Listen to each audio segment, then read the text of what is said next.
Welcome, everyone. We appreciate you coming and spending some time with us. I know the team has been very keen to show you our latest wind farm development. You'll see the bottom half of it. Having been up there this morning, it's a perfect advertisement for the site. It was blowing a gale, certainly. And obviously, we're very keen to give you a bit of a strategy update as well. Look, firstly, some necessary housekeeping messages. In the event of a fire or an emergency, the doors on the left are where we exit to, and then you proceed along the terrace to the car park. That is the assembly point. In an earthquake, drop, cover and hold, common phrases. And again, when it's safe, you proceed to the assembly point, which is out to the left. There are bathroom facilities over here and also through close to reception. They're not hard to find. And if there are any smokers, I'd be surprised if there were, but smoking is outside on the terrace. So, you're going to get quite a lot of material today, and certainly if you have any questions as we go through the presentations, please raise your hand, and I'd ask that you would wait until you're handed a microphone before speaking, so everybody can hear the question and then obviously the answer. So there are three themes that you will hear that permeate today's presentations and underpin indeed the context for our strategy. The first is New Zealand's future decarbonisation and electrification opportunities. The Climate Change Commission, as we know, issued its draft advice to government at the end of January and presented the first 3 of 6 5-year budgets through to 2035. Obviously, their report set out a suggested direction of policy. I think it's important to bear in mind that it was a view, a first view. At this point, it's not gospel, and obviously they included various aspects that they fully expected to get tested, and they will. I hear that they've had in excess of 10,000 pages of submissions. So it'll be interesting to see whether they can meet the deadline of the end of this month to produce the next report. I wouldn't be surprised if that slipped a bit. Of course, the government's first emissions reduction plan is due at the end of December. But of course, we're all keenly aware, and we've seen it in other sectors, dare I say it, that the government can come up with its policy advice at any time. And so we've got to be cognizant of that.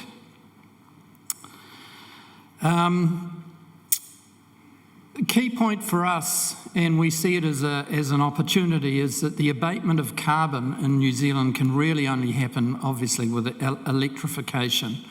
So the industry has a huge role to play in delivering a low-carbon future for New Zealand through the use of renewables.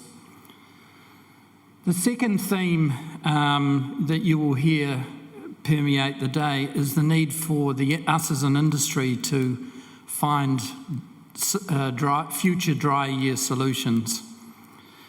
Energy generation will move progressively to a higher level of renewables, no surprise there. The latest tranche of developments that have been announced by ourselves and others in the industry will push the renewable percentage up beyond 90%.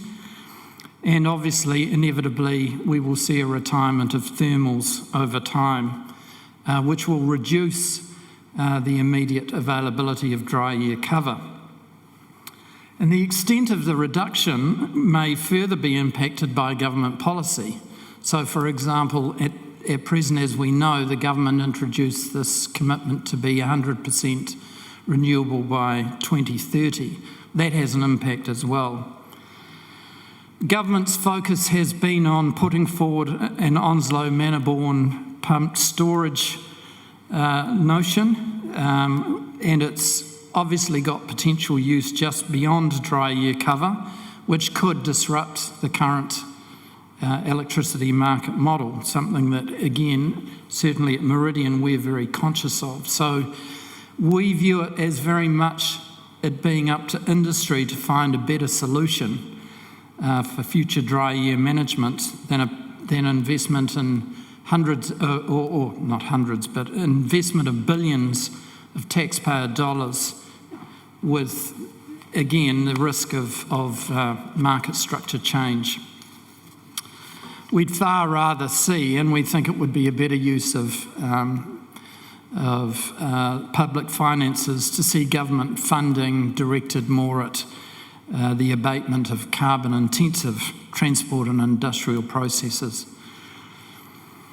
The third theme, obviously, we signed up a revised deal with Tiwai, and we have them exiting, or that contract terminating in 2024.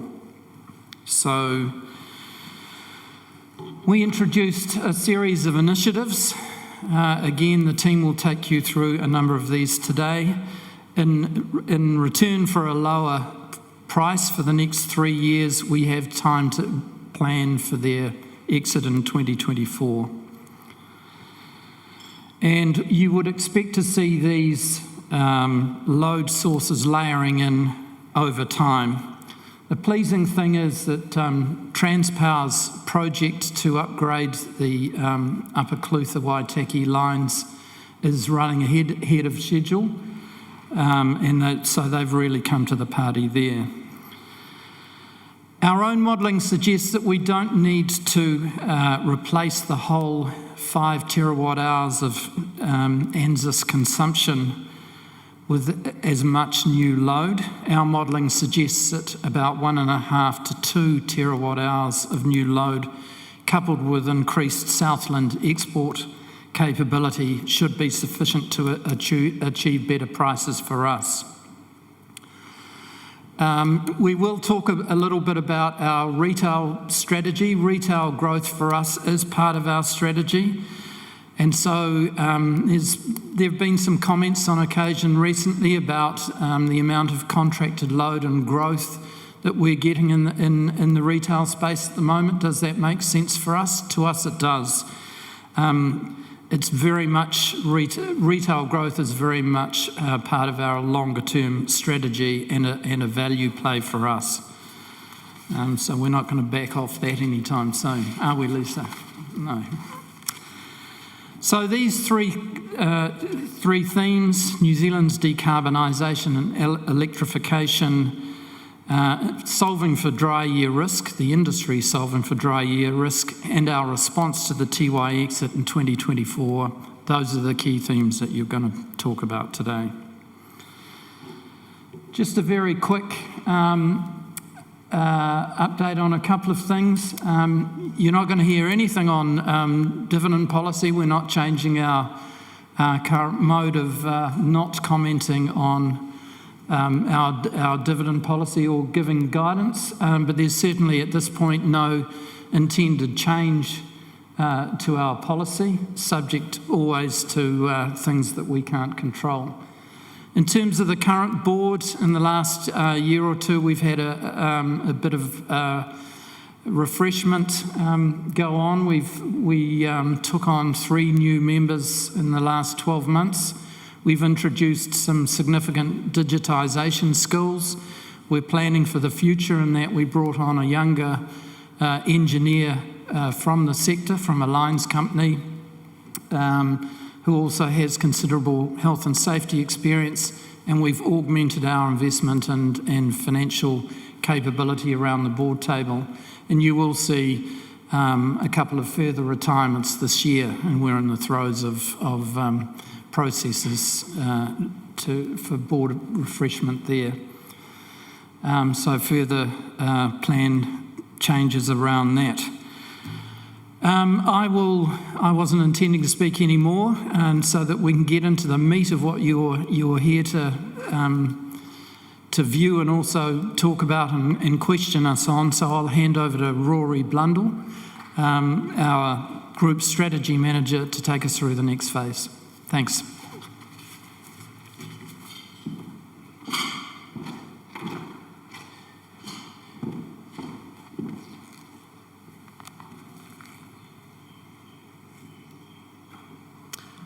Good morning, everyone. Rory Blundell, Group Strategy Manager here at Meridian. I've got about 10 minutes to give you an overview of the things we're looking to achieve in the medium term, which we call our 5-year targets, and I'm also going to set things up for the speakers that follow. As Mark touched on, the 5-year goals largely fall out of the 3 themes that he described earlier, and they're the things that we feel will need to put the group in the best position possible for the future and deliver on the strategy. I'll also provide a bit of a high-level state of play of how those are going, and then I'm going to briefly touch on the business initiatives that sit underneath these. I'll only touch on those briefly because you're going to hear from a lot of people today who are actually going to deliver those. So Meridian has aligned its business around an all-encompassing focus on climate change and decarbonisation. Clearly, this isn't a new development. We've been doing this for the last 20 years or so, and it's part of our DNA. It's what drives how we see the world and how we operate. And while there's a bunch of important things happening around the world in electricity markets, I and other people feel that the speed at which New Zealand transitions to a low emissions economy, that's going to have the ultimate bearing on the company's value and the country's value. It is worth noting, though, we are at a bit of a juncture. Electricity demand growth and all the opportunities that come from that, soon to take off, hasn't arrived just yet, but we need to prepare because it could happen quickly. So having a good pipeline of generation options like Harapaki is key. In the top row, those are the strategic initiatives that we often talk about. Champion, optimise and grow. And they're largely the general themes about how we frame up the world. And underneath those, the blue boxes, they are the 5-year targets. And they're that bridge between the longer term planning and the shorter term planning, which is the typical 1 to 3 year budget cycle type planning. In this way, they help the group keep a right track on opportunities and challenges down the road. So the first one there, you'll recognise the 5,000-hour renewable generation opportunity target. I mean, this is clearly in response to the Tiwai exit. Ensuring that we've got credible alternatives to Tiwai is a focus, and the team's working largely across 3 main themes, being data centres, hydrogen and process heat. It'll come as no surprise that reliable renewable generation is a sought-after commodity. So far, we've identified roughly about 1,500 gigawatt hours of substitutes. So pretty good start, and we've got a bit of runway left. Guy Waipara will give a bit more detail on that later today. In retail, it's all about scaling and making sure we maintain high customer satisfaction at the same time. The target I just touched on before is about growing the market. For retail, it's about growing share in the market. The two are clearly connected, though, because I think we're underrepresented in retail in any respect. So any growth we can do in retail will further mitigate any downside from a Tiwai exit. I see we overtook Mercury the other day, currently sit 3rd largest by ICPs, and we're the only one of the larger retailers growing at the moment. Power Shop's going extremely well, and we're supporting some of our larger customers who are rolling off contract during this time of market stress. We're also 5th in customer satisfaction, which is a great result, and Lisa Hannafin, our next speaker, she'll expand a bit more on that. You'll see Flux here. That's now a core part of our retail operations, both in New Zealand and Australia. But our dream is to scale that business because we think it really needs more customers to make the whole proposition work.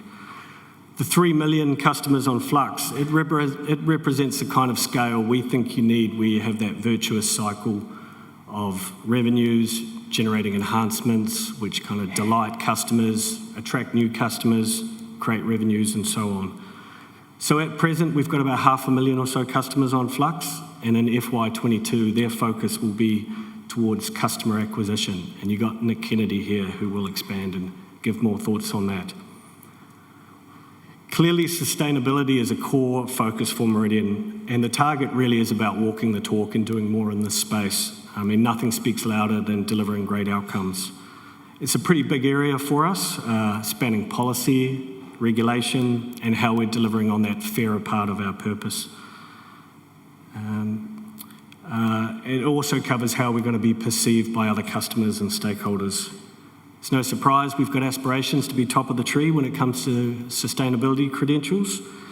And, you know, I've been working on Meridian, working outside Meridian rather, for all but the last year or so. And looking from the outside, I think it's been a real area of strength for Meridian. Recently, we got 5th place in that Colmar-Brunton Better Futures report. And I think that shows there's widespread acknowledgement that we're doing pretty good in this space. And underpinning all this, of course, is our people. And the target here is to have a resilient wellbeing and safety culture focused on what matters. I think, you know, having working there, the pleasing thing is there is really high engagement in Meridian across the board.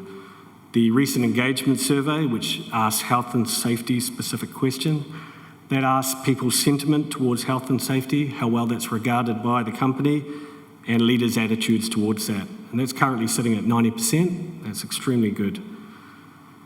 The total recordable injury frequency rate, TRIFR, that's a widely used measure in health and safety. It is a lag measure and it doesn't capture all of the company's performance.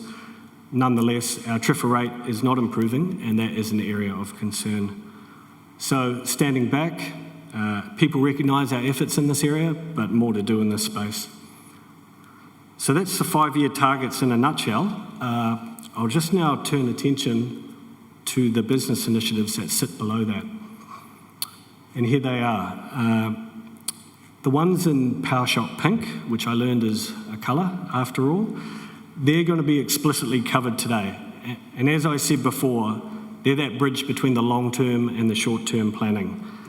You know, 5-year targets, though, they're often too big to be eaten in one course, and so these things, they break it down into smaller pieces. I'll start with Harapaki, the reason we're here today. So now the decision's been made, the goal for the team is to deliver that ahead of our expectations. By that, I mean across that time, cost, quality trade-off. Harapaki is really important for New Zealand's decarbonisation and as well as for Meridian's portfolio. It's North Island based and we'll be looking to grow retail load across the country. So this provides, you know, some cover for that. Another generation development initiative is about preparing for that growth from decarbonisation. And by that I mean making sure we've got sufficient quality and quantity of generation site options, be they wind, solar or batteries.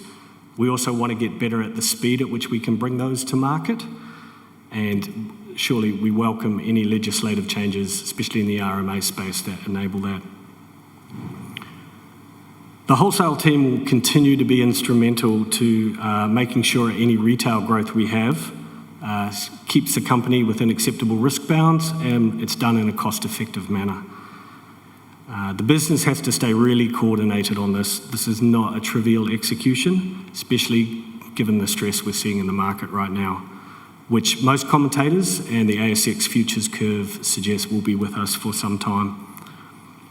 And you'll see the South Island demand options mitigation there. It pretty much comes across 1-for-1 from the 5-year target. And the reason is we know what needs to be done and when we need to do it by. I won't labour that anymore, except to say there's various layers and scales and timings to achieve that, and we need to make sure they all kind of arrive at the right time so the portfolio is coordinated. And as I touched on before, Flux is their specific goal of adding new clients in FY22, and we're fully behind them on this. Retail continue to have to target best-in-class digital data analytics infrastructure. That involves things like future-proofing the ability to deliver products and services to our customers, the ability to provide greater proactive and self-service, and greater insight into consumption profiles.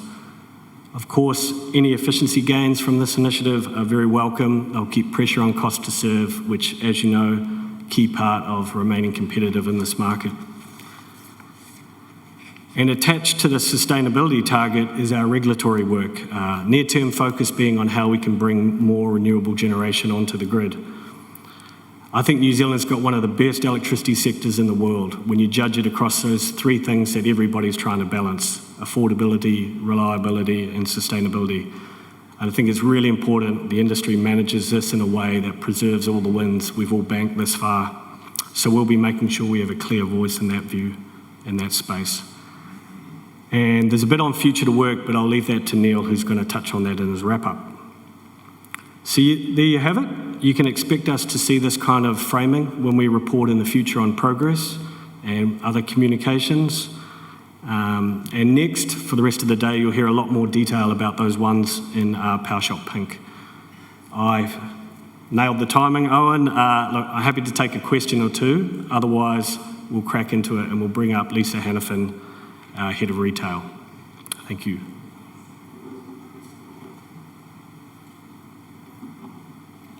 Just got a question down here. Someone pass the microphone. Hi. Just a question on your target of growing ICPs and Mark's comment that you will continue aggressively hoovering up retail.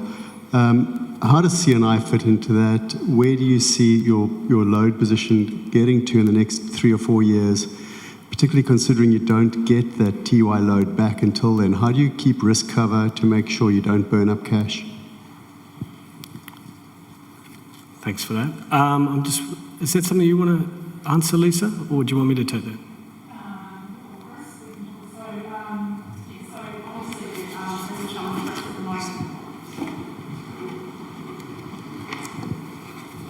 What we know in retail is that you can't just turn it off. So we're very committed to keeping the momentum that we've got going with growth. And what we are doing is working, as Rory said earlier, very closely with Wholesale to make sure that we can always back up our retail load with that wholesale demand. So our wholesale team is being really innovative in finding solutions for that. And Chris might want to just expand on how he's doing that. Yeah, hi, thanks. We'll cover it a bit more when I take to the stage, but there are a number of risk management products out there that we can utilise to manage that gap as we transition through from current day through to the end of 2024. Optionality is key, particularly with the uncertainty of what demand might look like post-2024. Is it just an ICP target or is it a load target? Does it include CNI, the target to be a lot bigger than where you are now? Yes. So at the moment we're extracting great value from our CNI load, but over time we know that it's really important to build our mass market book. So that's why we're going to be focused on ICPs as well as volume.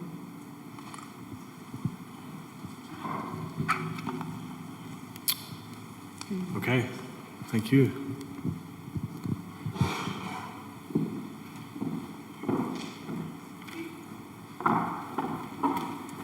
Hi, I'm Lisa Hannafin. I'm the Chief Customer Officer for both brands, PowerShop, and that isn't very pink. I'd say that is red, actually, Rory.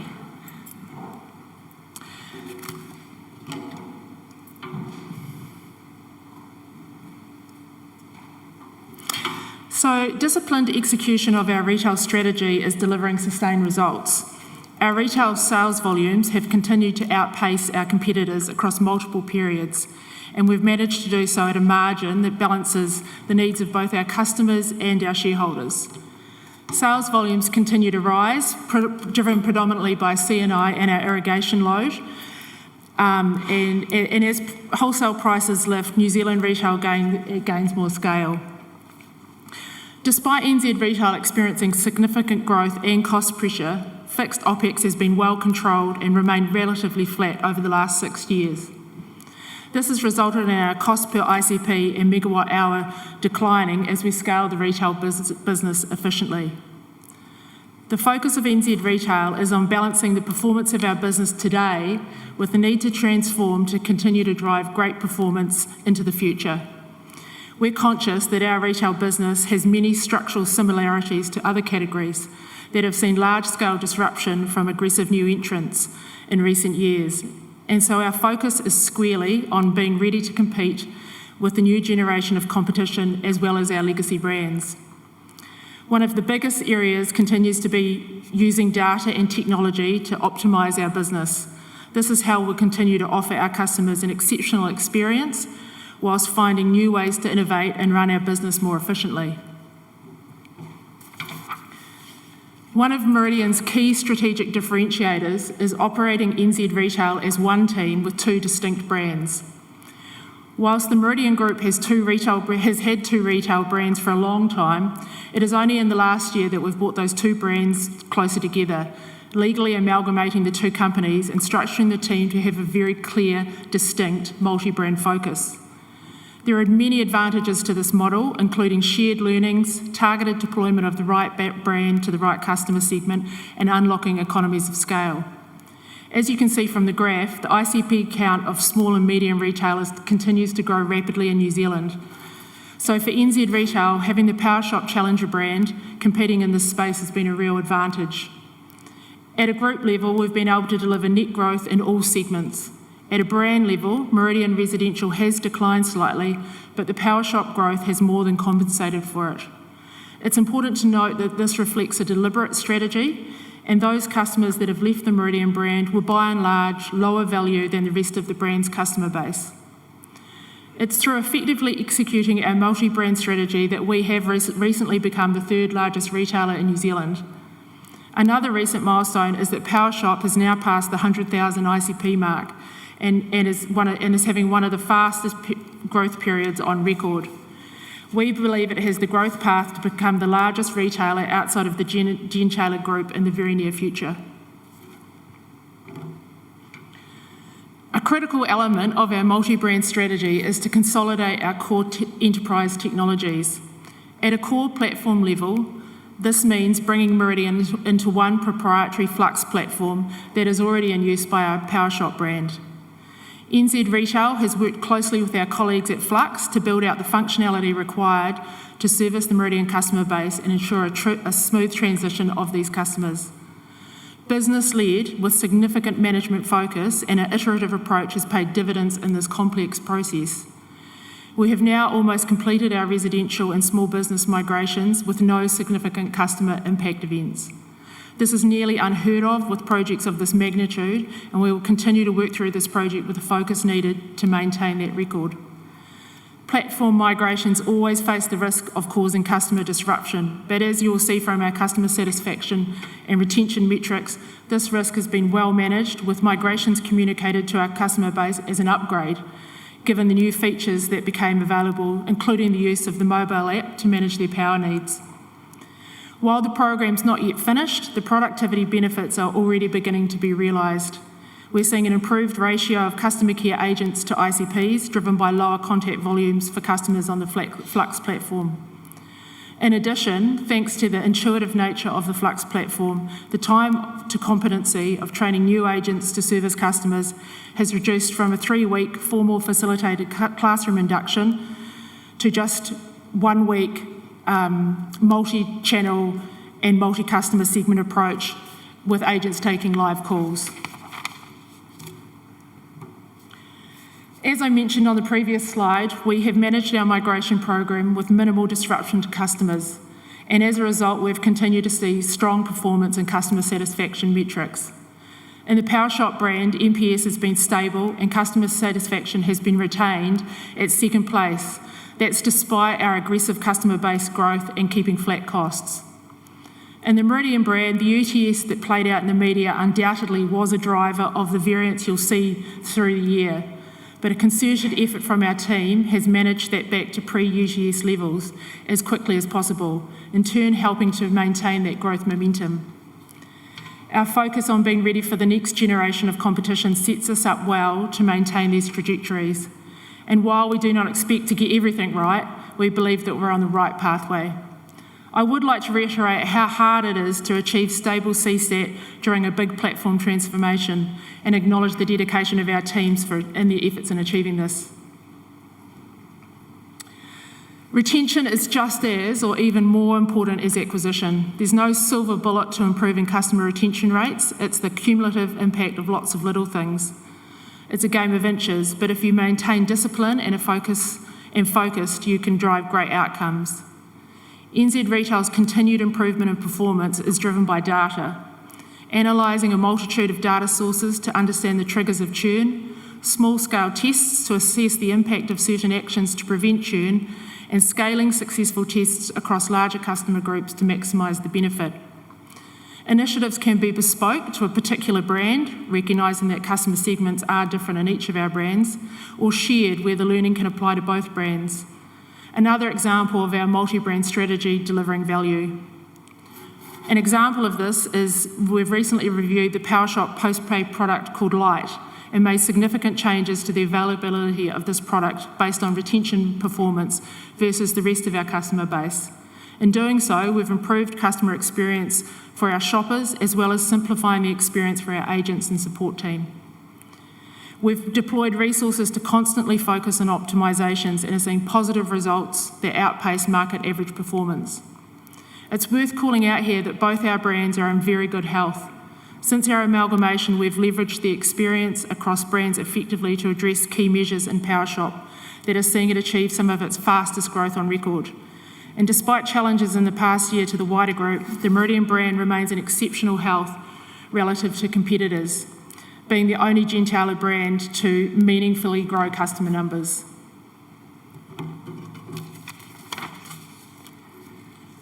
Meridian's purpose of clean energy for a fairer and healthier world is a big driver of performance in NZ Retail, and we're continually looking for opportunities to tangibly demonstrate this.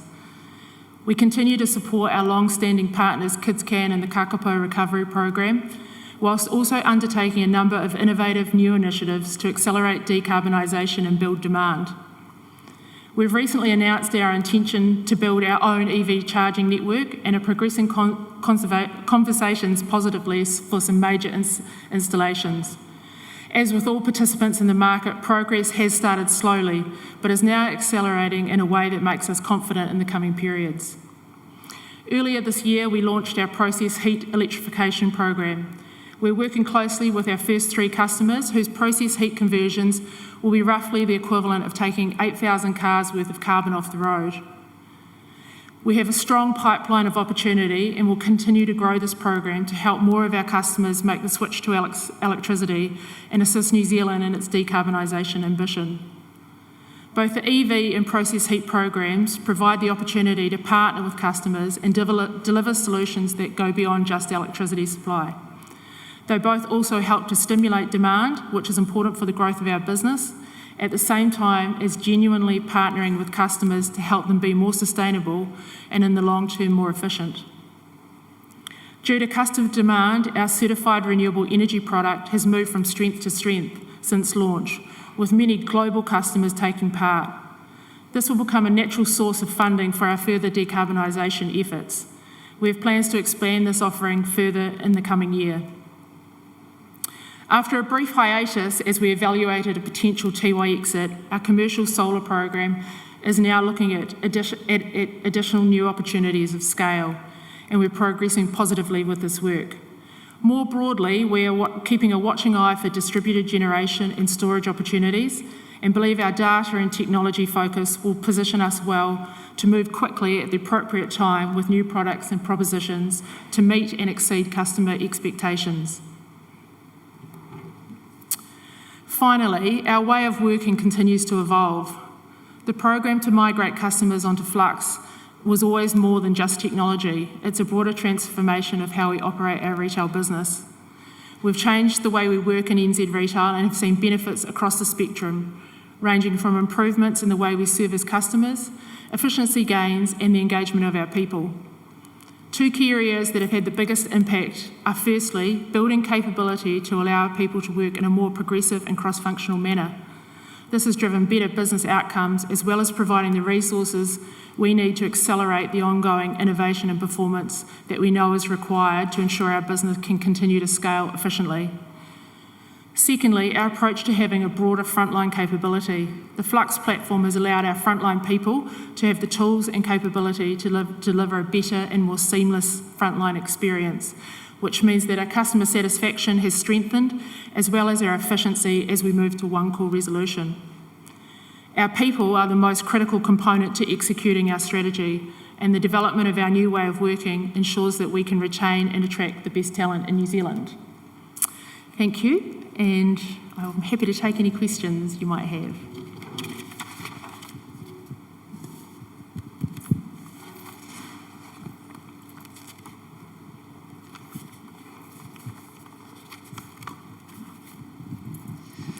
Yeah, just a couple of questions just in terms of the transition to Flux. Can you just give us an update on when that program will actually be completed and then the savings? So I think you had that OPEX chart up there. What sort of impact we can expect on the savings side?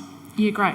So we're 80% of the way through our mass market migration. So that's all of our residential and small business customers or non-half-hour customers. And we're expecting to have the development for that finished at the end of June. There will be still the migration of customers after that period. And then we'll just have our large industrial customer development left. We expect to finish that at the end of September, and we expect to have all of our customers migrated by December. In regards to our OPEX savings, the example that I just gave around training is a great example. So because the Flux platform is easier to use and more intuitive, if you look at the cost of spending 1 week training our people to instead having 3 weeks, there's a saving there. As well as I said, it's not just the technology, so also we're thinking differently about the way we work. We used to pride ourselves on being a really complex business. It's one of the things I liked. But actually now we're trying to be far more simple and reduce calls to the call centre, having less of those interactions. So that's definitely part of the cost reduction.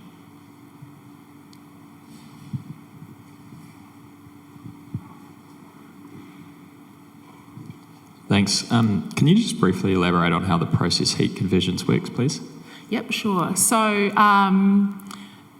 what we have with customers, so there are a lot of customers out there that want to convert their coal boilers to electricity. So there's a huge benefit there. So there's plenty of customers that want to do that.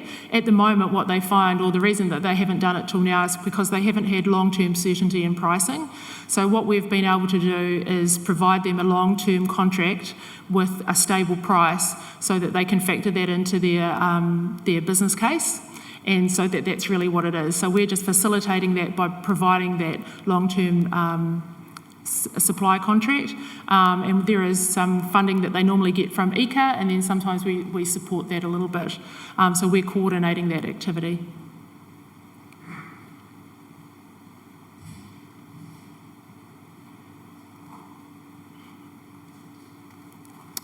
Hi.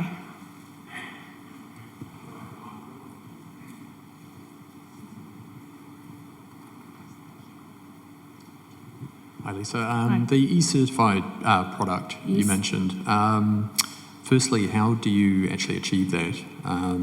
Has anybody else got a similar product, and how big is the demand from the global, international, the international firms you're talking about? So as you may be aware, internationally, having a certified electricity product is quite commonplace.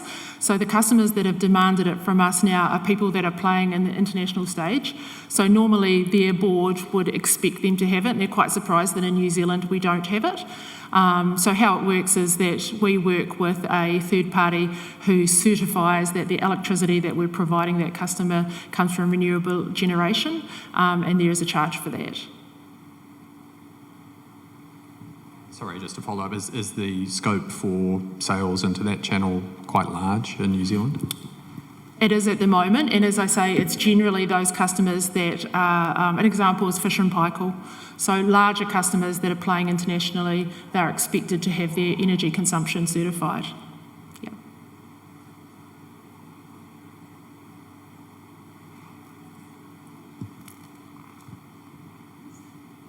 That's it. Thanks very much.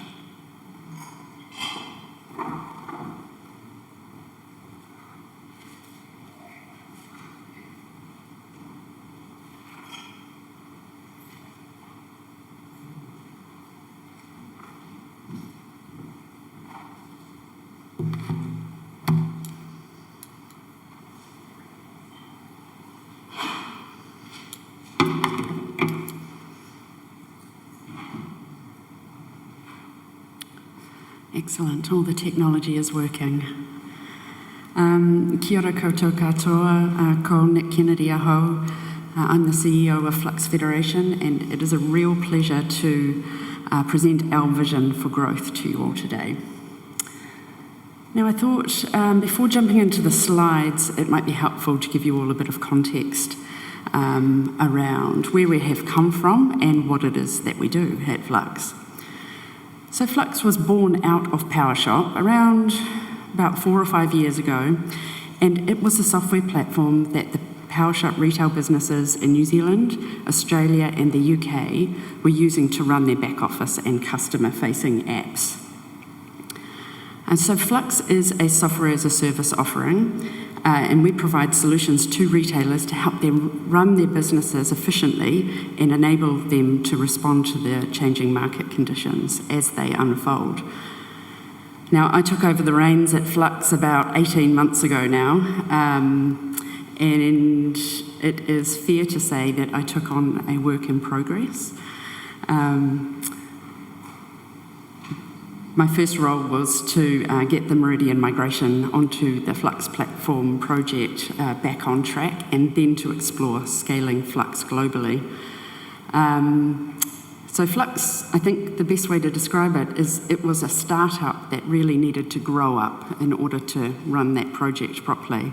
And so I spent the first 12 months focused on getting the right talent on board and orchestrating a real transformation of the culture. One that cared deeply about our client outcomes, and one where good and very experienced people could grow great careers. And then we worked together to solve the problems for these companies trying to navigate the transition that they are going through. And I also engaged a group of very seasoned professionals to act as my advisory board. And they included a woman, Mariko Borogove, who had spent 22 years as an exec at Apple, Mr. Rob Lee, who was the CEO of IBM New Zealand, Michael Kozioski, who was hands down the best engineer I've ever worked with. We worked together at Vend, and he was one of the original contributors to the Ruby on Rails framework, which was how Flux was originally built. And we've recently added Melissa Clark-Reynolds, who many of you may know. She's a wonderfully gifted strategist and entrepreneur. So that's my group of people who help us make good decisions and help us define our strategy well. So the first job at hand was to recover the Meridian project, which frankly had been overpromised and it was under-delivering. But we reset the project to one with shared outcomes and transformed how the project was run and how everybody working on the project felt about it. So working in a very close partnership, Flux and Meridian forged lots of new ways of working, and the win-win results really speak for themselves. But the challenges continued, and when COVID hit us in March last year, and we moved our work out into our homes, we rethought how we work, and we shifted to something that we call a remote-first way of working. So this enabled our staff to work from anywhere and to ultimately organise their work around their lives instead of the other way around, which is the way that we have always operated. And it has turned out to be a game changer for us as a company, for our culture and ultimately for our clients. We have accessed a much larger talent pool throughout New Zealand, and a sizable number of our people living in Auckland and Wellington have moved out to the regions where house prices are more reasonable and where they can have a lifestyle that they prefer now that they're no longer bound to commuting into offices. And we've gone on to win a Global Stevie Award for how we have moved to a remote-first company, and Flux staff rank it as our highest valued benefit. Again, it's not without its challenges. No book has been written on how to do this, but we've learnt a lot along the way, and we continuously improve how we do things every day, and we'll keep doing that for the foreseeable future. So we don't just talk about the future of work at Flux, we live and breathe it every day, and we're showing others how it can be done as well. Then In other news that followed off the back of COVID, E.ON over in the UK took over npower, who was our client, and they were running PS UK, and they made a decision to consolidate all of their business, and that PS UK would be wound down. However, the sunny side of that decision was we were locked up in an exclusivity agreement with npower.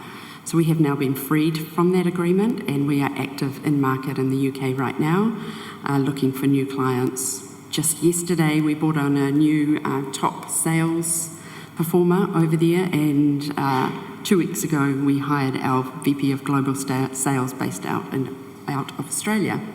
So that's a very exciting new chapter that we're entering into. So if we fast forward to today, the Meridian project is on track. Our clients are wrapped with the outcomes that they're getting and the efficiencies that they're gaining. We've hardened our product, really focused in on quality, and have moved it from being a solution that worked for small retailers to now working for medium to large size retailers. And our transformation to a high-performing company is complete. And this year, we will see the last of the commitments made by the previous administration finished. And ahead of us, our new challenges will be around securing new clients and scaling effectively.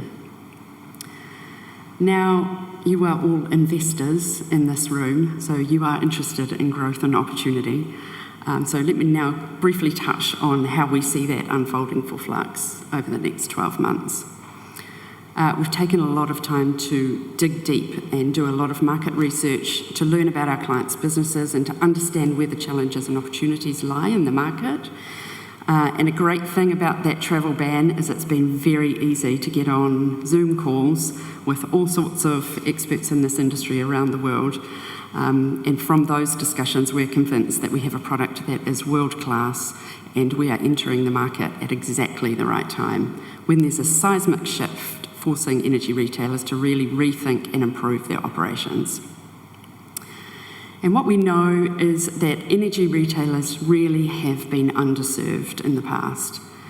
They've had to put up with terrible software, and we've seen that from the work that we've been doing with Meridian for a long time. And the incumbents really have taken full advantage. And we believe that the time is right now for a new solution, one where we partner with clients, where we share our expertise and knowledge with them and help them transform their businesses and to become ultimately more flexible and efficient. So we have a solution for mass market, for residential and SME, and also for C&I customers. And we've got a very healthy pipeline of prospects in New Zealand, UK and Australia that we're currently talking to. Like I said before, we just hired our first 2 salespeople, which is ridiculously exciting, and we're gearing up for bringing on new clients in FY22. And so finally, what does the end look like? All I can say to that is it's still very early days. It's no small feat building a software company that's scalable and delivers top-class services globally. But we have got all the right ingredients at Flux, and there is a very right market out there desperate for better software solutions, and we're going after it. So I'm exceptionally proud of the team that we've built and of the turnaround that we have achieved and the outcomes that we have delivered over the last 18 months, and very excited about what lies ahead. We will continue to build and scale Flux to grow our valuation and to support the Meridian retailers to grow their businesses. Now, am I safe to assume that we can take these slides as read, or would you prefer me to go through them quickly? Or straight to questions? Oh, we have to go straight to questions. Oh, you don't have a copy of the slides? I'm sure we can sort that out. I've got about 20 seconds left on my clock, so maybe we could just go straight to questions. Slides have been released, but Nick, if you just flick through them very quickly. So this is the vision. Flux empowers visionary companies leading the energy transition, enabling them to respond to changing generation, distribution and consumption models by moving faster, pricing smarter and integrating widely. We create value for the Meridian Group in these three ways. So obviously providing the best platform for the Meridian Group retailers, selling that platform to other retailers, and building the enterprise value of Flux.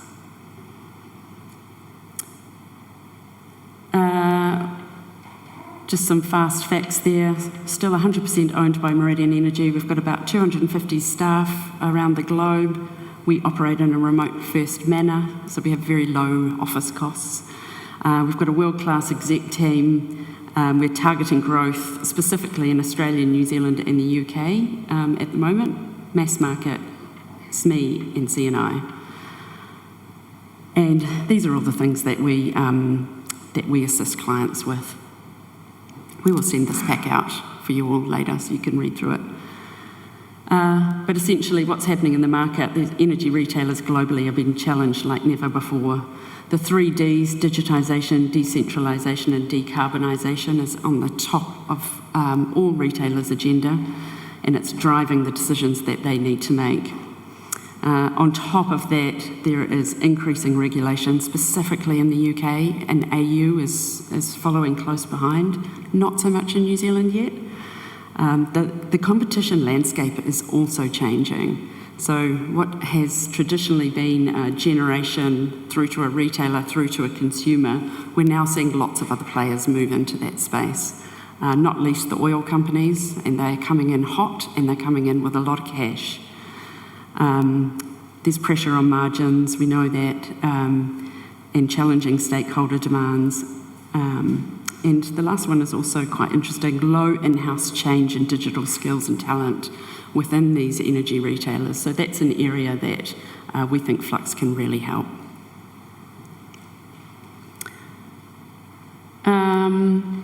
Things are changing. You've got the old incumbents up there at the top who have had a pretty good run, to be honest, but the time is running out.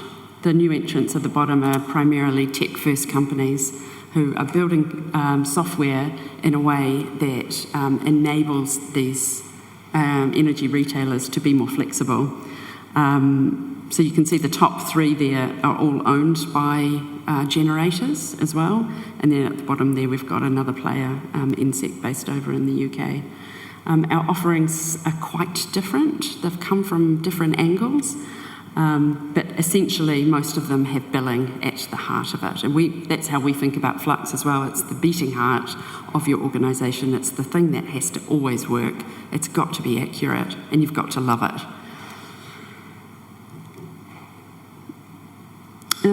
So these are some of the things that I talked about in the beginning. We've done a lot the last 12 months. It's been full on, and we're really in a good spot now for the next 1 to 2 years to build on our customer intimacy and product leadership strategies and acquire new clients throughout those 3 territories. And then the next 3 to 5 years after that, it's expansion into the US and into Asia.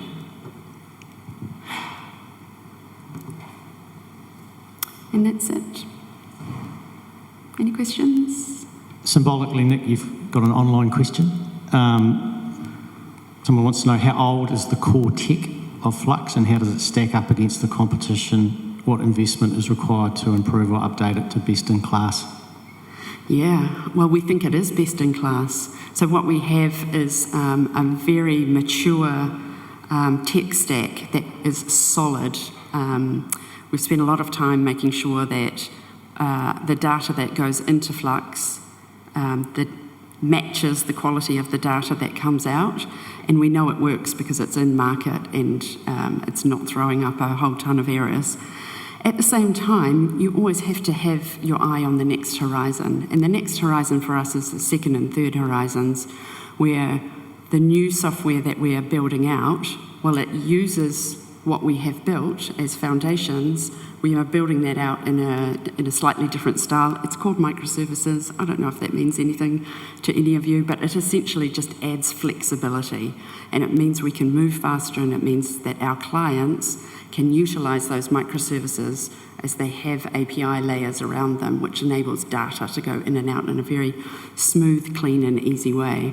So we are in an excellent place in terms of the quality of our software.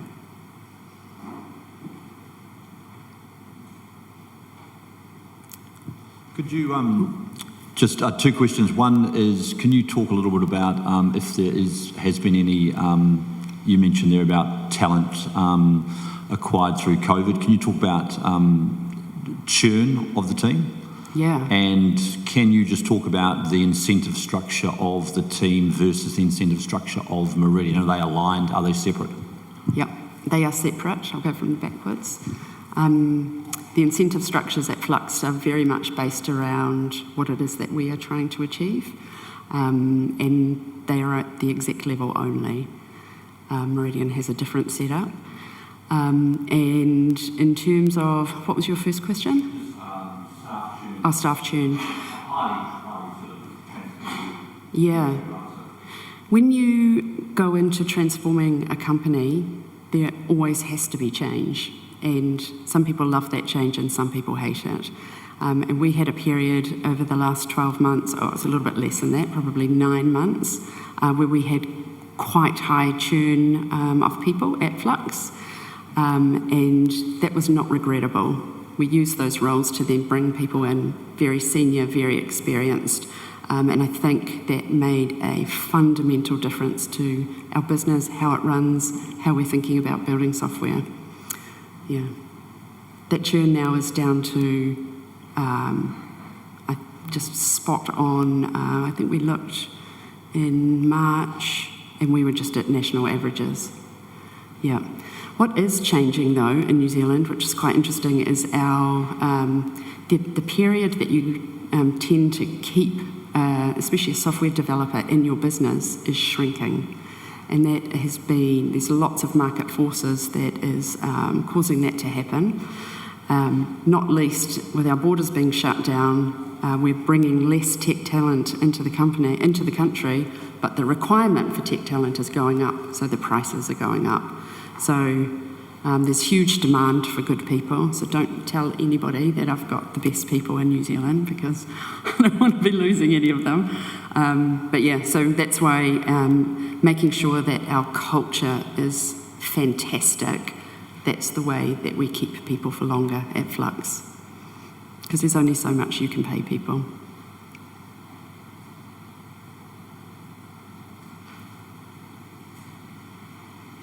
Okie dokie. Who have we got up next? Grant.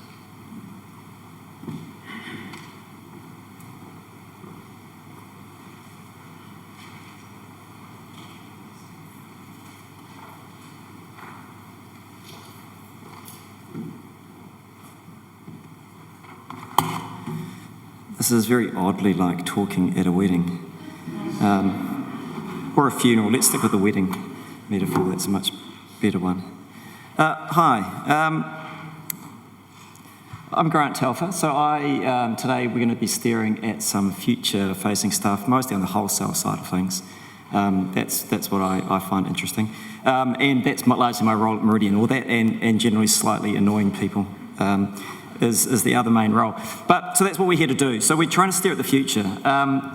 Before we get into some details, it's probably worth just gently, this is a little bit teaching people to suck eggs, but step back for a second and say, where are we at the moment in the world? And the international context here is electricity systems are on the cusp, comes no surprise to anyone in the room, of huge amounts of change, right? And this is probably the biggest change and the most exciting period in electricity power systems since the vast expansion of electricity systems post-World War II. Possibly the change we're staring at here is going to be the biggest since electrification, full stop. And when you couple that with the desire and drive to decarbonise energy systems, coming back to Mark's work at the start, you're living in exciting times. And just keep that in mind as we wrestle with some of these issues and think about some of the solutions that are put forward by people like the government. You're on the cusp of a huge amount of change. So there's huge uncertainty and big chunky decisions that are coming. So what does that mean for little old New Zealand in our corner of the world? Well, I guess in some ways New Zealand has been slow to the party in some of this stuff. Europe and the UK in particular have been advancing down the energy system decarbonisation thinking, at least for the last sort of 15 years at least. New Zealand's only really coming to the party over the last few years.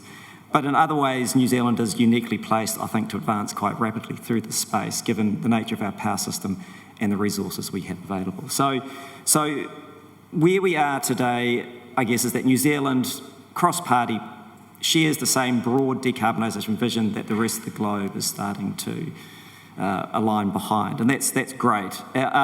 What does that mean, crudely speaking, for New Zealand and our power system? Well, you break it down into the three issues that we have to wrestle with. Is one's green electrons. That's sort of obvious. The second one is the same problem that everyone talks about internationally, which is dealing with all the intermittency in particular that comes with that. That's not unique to New Zealand. And the third bit, which is really the focus of today, is dealing with the sort of the hydro-related dry year issue, right? And that's where we start today's bit of analysis.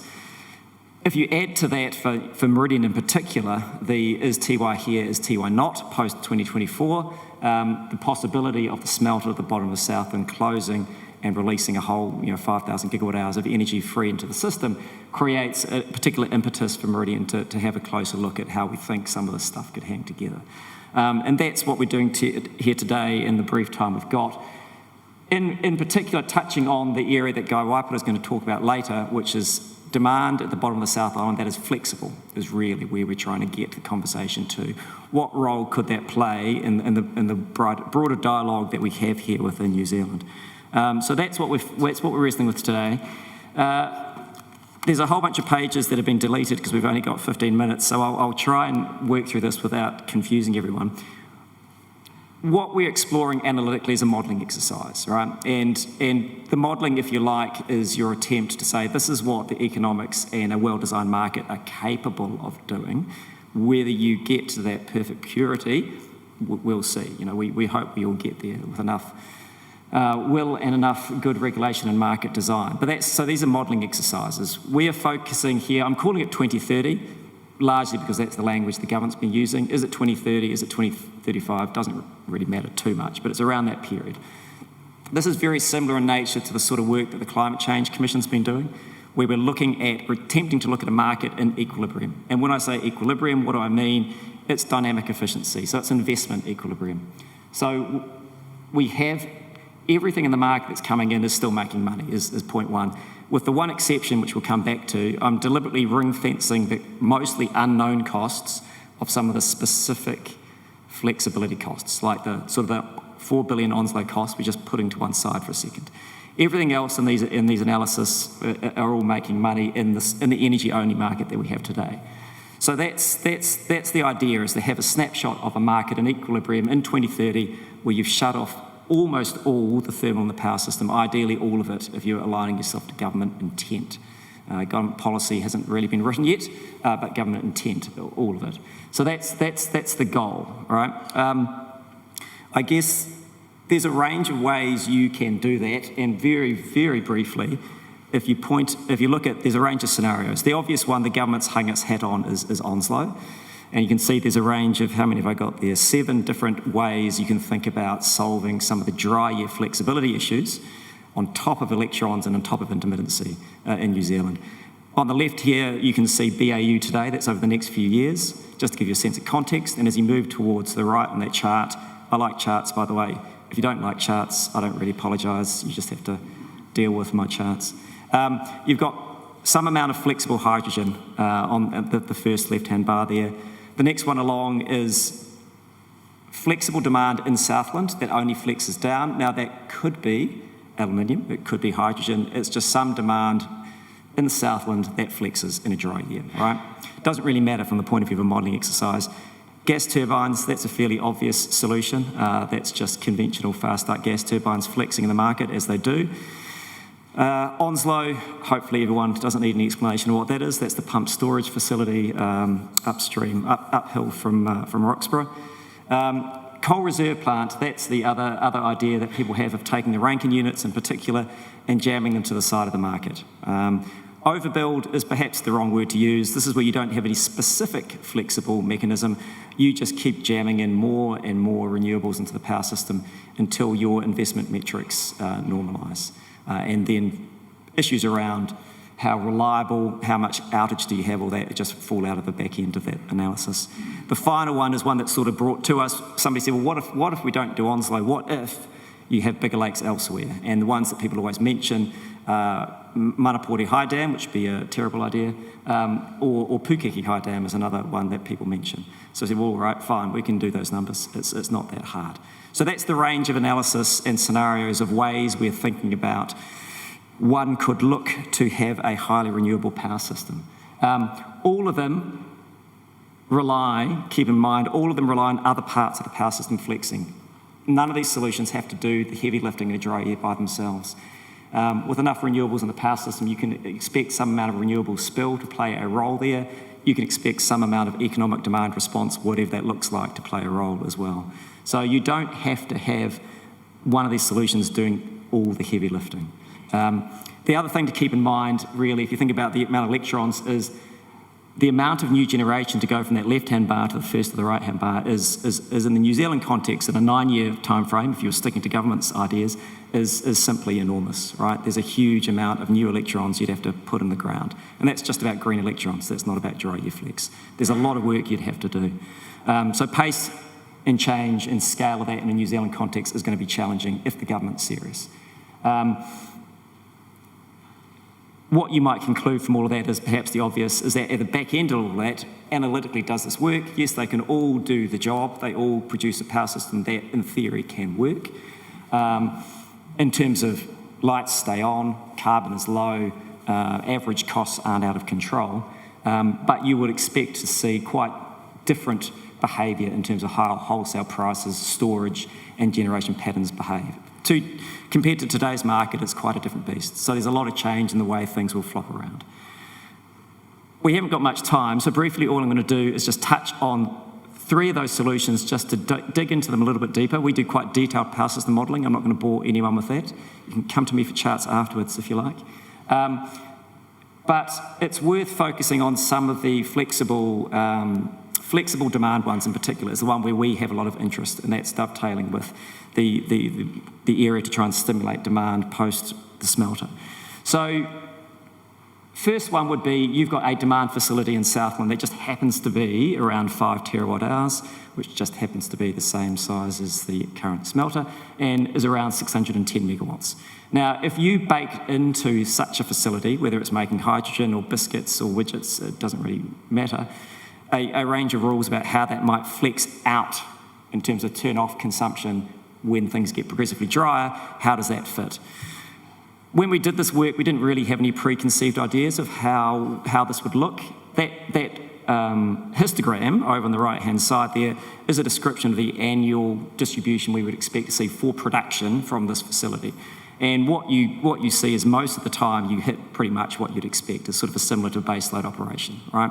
But you get this very long, extreme, but quite small tail over to the left-hand side. So what that's starting to tell you is sort of the obvious, is that in a dry year, you can expect a lot of the load to be handed back to the power system. Now, how you monetize that, how you get the commercial entities involved to actually agree to these sorts of things and then do them in advance. Hey, look, I'm just a modeller, I don't have to worry about that, I'm just assuming it happens. But it can work, but the amount of flex you get isn't that big, it's quite modest. And in a dry year, you're not handing back the 5,000, keeping in mind that storage does a bit of the 5,000, you're not even handing back 3,000, only around 1,500 is the extreme limit of that tail, right? So that's the sort of scale that you'd expect to hand back maybe once in a blue moon, once every sort of 60, 70, 80 years. But those tails are important. If the power system can't deliver those little extreme tails, then it doesn't work. So the government or the regulators will find another way if you can't deliver those tails somehow. So that's the sort of scale. In terms of overall load factor, if that was, let's say, a hydrogen facility, that would be remarkably good. If you were sitting there trying to think about your green hydrogen facility internationally, where you're playing off the back, which doesn't really exist at the moment, where you're playing off the back of a solar farm or wind farm, capacity factors of 25 to sort of 40, 45% are about as good as you're going to get, really. Here you can get an average capacity factor that's extremely high, but the quid pro quo is we'd like some of that demand back occasionally, please. So it could work. The more interesting one for us is same sort of view. This is now a weekly view of the same sort of chart. This is now a dry year facility combined with, if you like, the ability to flex up in times of surplus. So the rule set that's been designed to create flexibility when you're coming down in a dry year is exactly the same as the previous scenario. All we've added to this is the ability to flex up when you have times of surplus. So days that'll be windy, it's raining, load is low. Can you get sunny in there somewhere? I'm not sure how you get sunny. Maybe it's sunny in Auckland. Anyway, days where you've got lots of renewable energy going on, you can flex up if you've got that capability. But you're talking about sort of flexing up for a week. It's not sort of half hour by half hour. It's sort of, the idea is flexing up and staying up for sort of a period of a week or so. So adding that ability to flex up creates a dramatically different distribution to the previous one we saw, which suggests, not surprisingly, in a close to 100% renewable power system, you can expect times of surplus, and one assumes quite low prices a lot of the time, right? So you can expect the price duration curves in these worlds to be quite interesting. And a facility that can flex up, be it this or something else, could have quite a moderating, a positive but moderating influence in a power system like that to soak up some of that excess. Onslow, in a sense, can do a similar thing. If you could pump when there's excess, then that's the ideal of these sorts of situations. Average capacity, exactly the same as the previous case. It just happens to flex a lot more than the previous situation. So I haven't got the annual chart there, but from an annual production perspective, would you be happy with a distribution that's much more varied here? Maybe. I guess it depends what your counterfactual is and how you're being rewarded in terms of commercial monetisation. But again, that one's got a lot of interest, both on the downside dry years, but also flexing up.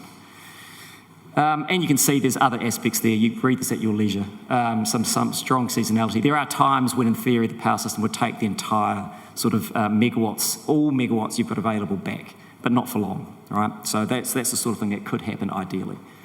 The final one we'll dig into before I go to my end slide is this is a simple Onslow representation. Onslow you can model in quite a complicated way, or you can be a bit dumb. This is sort of a semi-dumb representation, but it's one that's consistent with the rest of our modelling here. So this is a very simple Onslow representation, 1,000 megawatts, 4,000 gigawatt hour additional storage, and you put water into it overnight in summer. So this is sort of like a trickle charge version of Onslow rather than a clever version, right? It works. So does it do what it says on the tin? Sure it does. Can Onslow help fill that flexibility role that's hard to do otherwise in the New Zealand power system? Yes, it can, absolutely. Any of these solutions can. Onslow's no different. The issue with Onslow is not does it work or not. The issue with Onslow will come down to how much is it and who pays. So it works. You end up with an interesting distribution there where, again, the tail is expected to pull around 1,500 gigawatt hours above average out of the thing. Otherwise, you've got 25% losses, all these bits and pieces that people in the room will be familiar-ish with. And I guess MB will tell us eventually whether they think it's a realistic option from an engineering point of view and what sort of cost estimate it's going to look like. But yes, look, does it do what it says on the tin? Sure. If you try and compare these things, this is the second to last slide for the timekeepers in the room. This is one busy way. This is one busy way to compare them. This is annual system cost. So this is the old-fashioned way, back in the sort of the Rod Dean days of running Electric Corp, or was it ECNZ then? Whatever. Wholesale power system costs. So not prices, these are costs that the wholesale system faces and how they vary between scenarios. This was, broadly speaking, it's the same sort of perspective you'd maintain for the grid investment test, is what are the differences in lumps of cost between these scenarios and what conclusions can you draw. Again, same scenarios, you can compare what the average system costs are today on the left-hand side, and then going up in colours, we've got annual maintenance and operating, you've got thermal fuel. Why is there still some thermal fuel in some of those scenarios you ask? The answer is because I haven't closed all the cogens. They are closing, but I haven't closed them all yet. That's the only reason.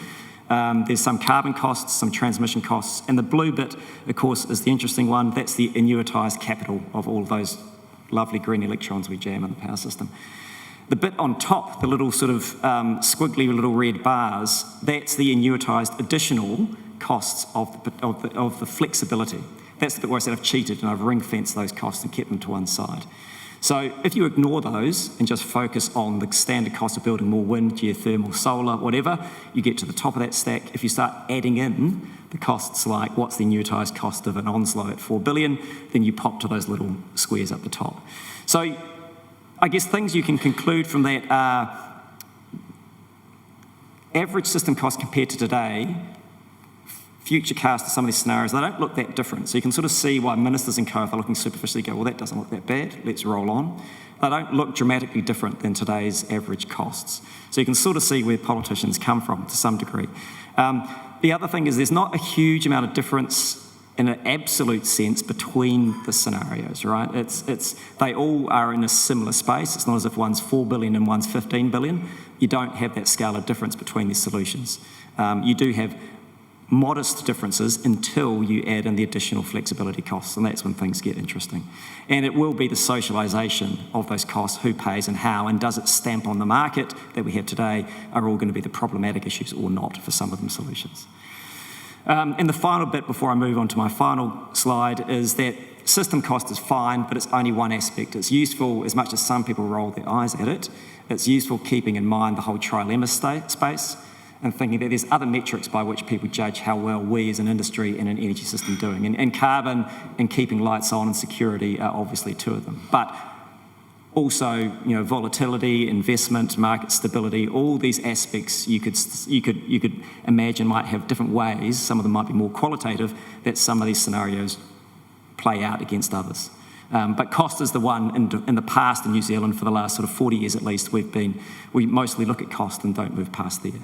But I think those days are probably gone, and some of those other metrics will come into effect when people consider whether scenario A is better or worse than scenario B. So that's really it. Now, there's a lot of detail there, I know, but I guess the 3 points I'd like to leave you with are highlighted, so there they are. Is one is the scale and pace of change getting towards 100%, even if you don't make it all the way, is large, right? We've got a good start over the next few years with Harapaki and other new investments going on, but if you're really going to do it, there's a lot more to do, right? There's a lot of effort, and if decarbonisation, energy stimulation picks up, there's a hell of a lot more than that might be required. Second point there that I'd like to highlight is there is no single solution that is fantastic on all these metrics we talked about. There's some amount of compromise required in all of them. Now, whether that compromise is you have to fiddle your market, whether that compromise is you might have to put up with coal to one side of the market, that's not my decision to make. But there's no one obvious solution that is perfect across that spectrum of sort of, the matrix of ticks that politicians might go through. The final bit really is, I think any of those solutions can certainly help, the dry year part in particular. Some of them might also help with intermittency. Most of them don't help with additional green electrons, but dry year and intermittency, yes. But none of them need to do it all by themselves. And whatever we do as an industry and a country, solutions that are amenable and sit alongside and complement other potential solutions, I think, are ones that would be ideal. Things that shut the door on other people's ideas or innovation or future potential changes would be, I think, the wrong path to take. So keeping the door open to complementary solutions is ideally where we'd be. Flashing. I like it. And that's time up. So questions quickly, because I think I'm over time, Owen. You don't have to ask questions quickly. You can ask it as slow as you like. I will try and ask them slowly. Grant, which of those, the previous slide, which of those would you be able to continue with an unregulated electricity market, and which ones would you have a real problem? Well, I mean, I think the gas turbine one is probably, in theory, the one that we're most familiar with, right?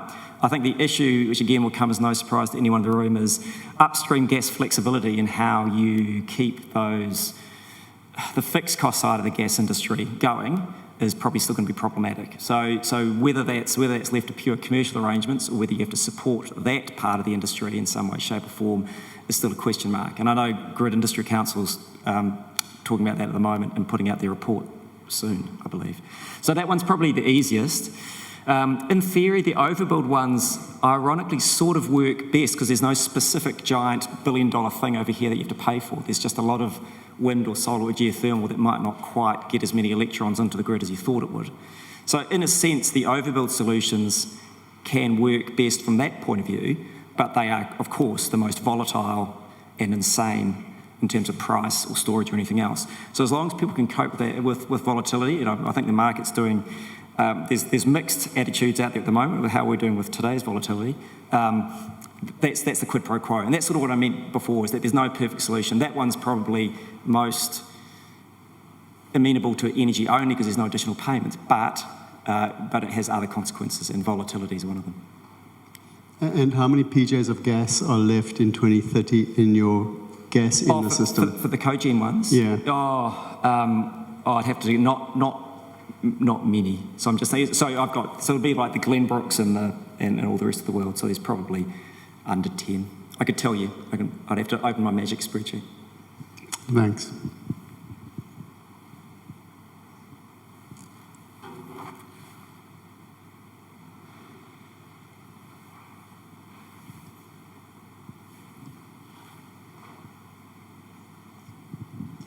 I'd just be interested in terms of when you do your modelling, how you think about the sort of the dry year situation and what level of water you go down to. Is it lakes running out of water? Is it the 10% risk of running out in savings campaigns, or how you think about that? Storage management, so the current energy risk curves and so on put to the side, because that to some extent is an artificial constraint based on today's market. So put that to the side. But what we do here, but the entire storage range is the answer, but very, very occasionally. So if you did a storage duration curve, you'd touch the bottom for New Zealand storage like maybe once across sort of 90 hydrologies, across sort of 3 or 4 years of sort of equilibrium that you got there. So it happens, and that's a sort of a self-calibrating answer, but we deliberately dial up a very risk-averse storage management regime when we do that calculation. So the full range. So we don't reserve any. We say, look, if you're telling me you've got 4,000 or 6,000 or 3,000 gigawatt hours, you can use that full range, but you only just get to the bottom. And if you were to reserve some to make sure the politicians are generally happy that doesn't actually ever risk running out? Well, that's that funny thing where then the economists would say that's an inefficient outcome. And it comes down to it's an uncosted and unstated risk-averse attitude, which is fine. Risk aversion's not a problem, which is why the analysis has been done deliberately with quite extreme risk aversion already. So then you'd say, okay, what event? You think about like transmission. So you're saying if you're covering for a N minus G minus 1 event, what level of failure are you covering for, and to what extent would you bother? Given lights go off around cities in New Zealand, actually quite frequently, if you think about it, but often not for months on end. So you could do that for sure, but then you'd say under what conditions would you actually use this? And then why is it there? So there's competing uses. And for our case, with our reconsenting, we're quite aware, for example, that use it or lose it is a real issue. If consenting bodies see you not using a resource, they go, well, why do you have it? We'll take that back, please. Unless national governments tell them not to, I guess.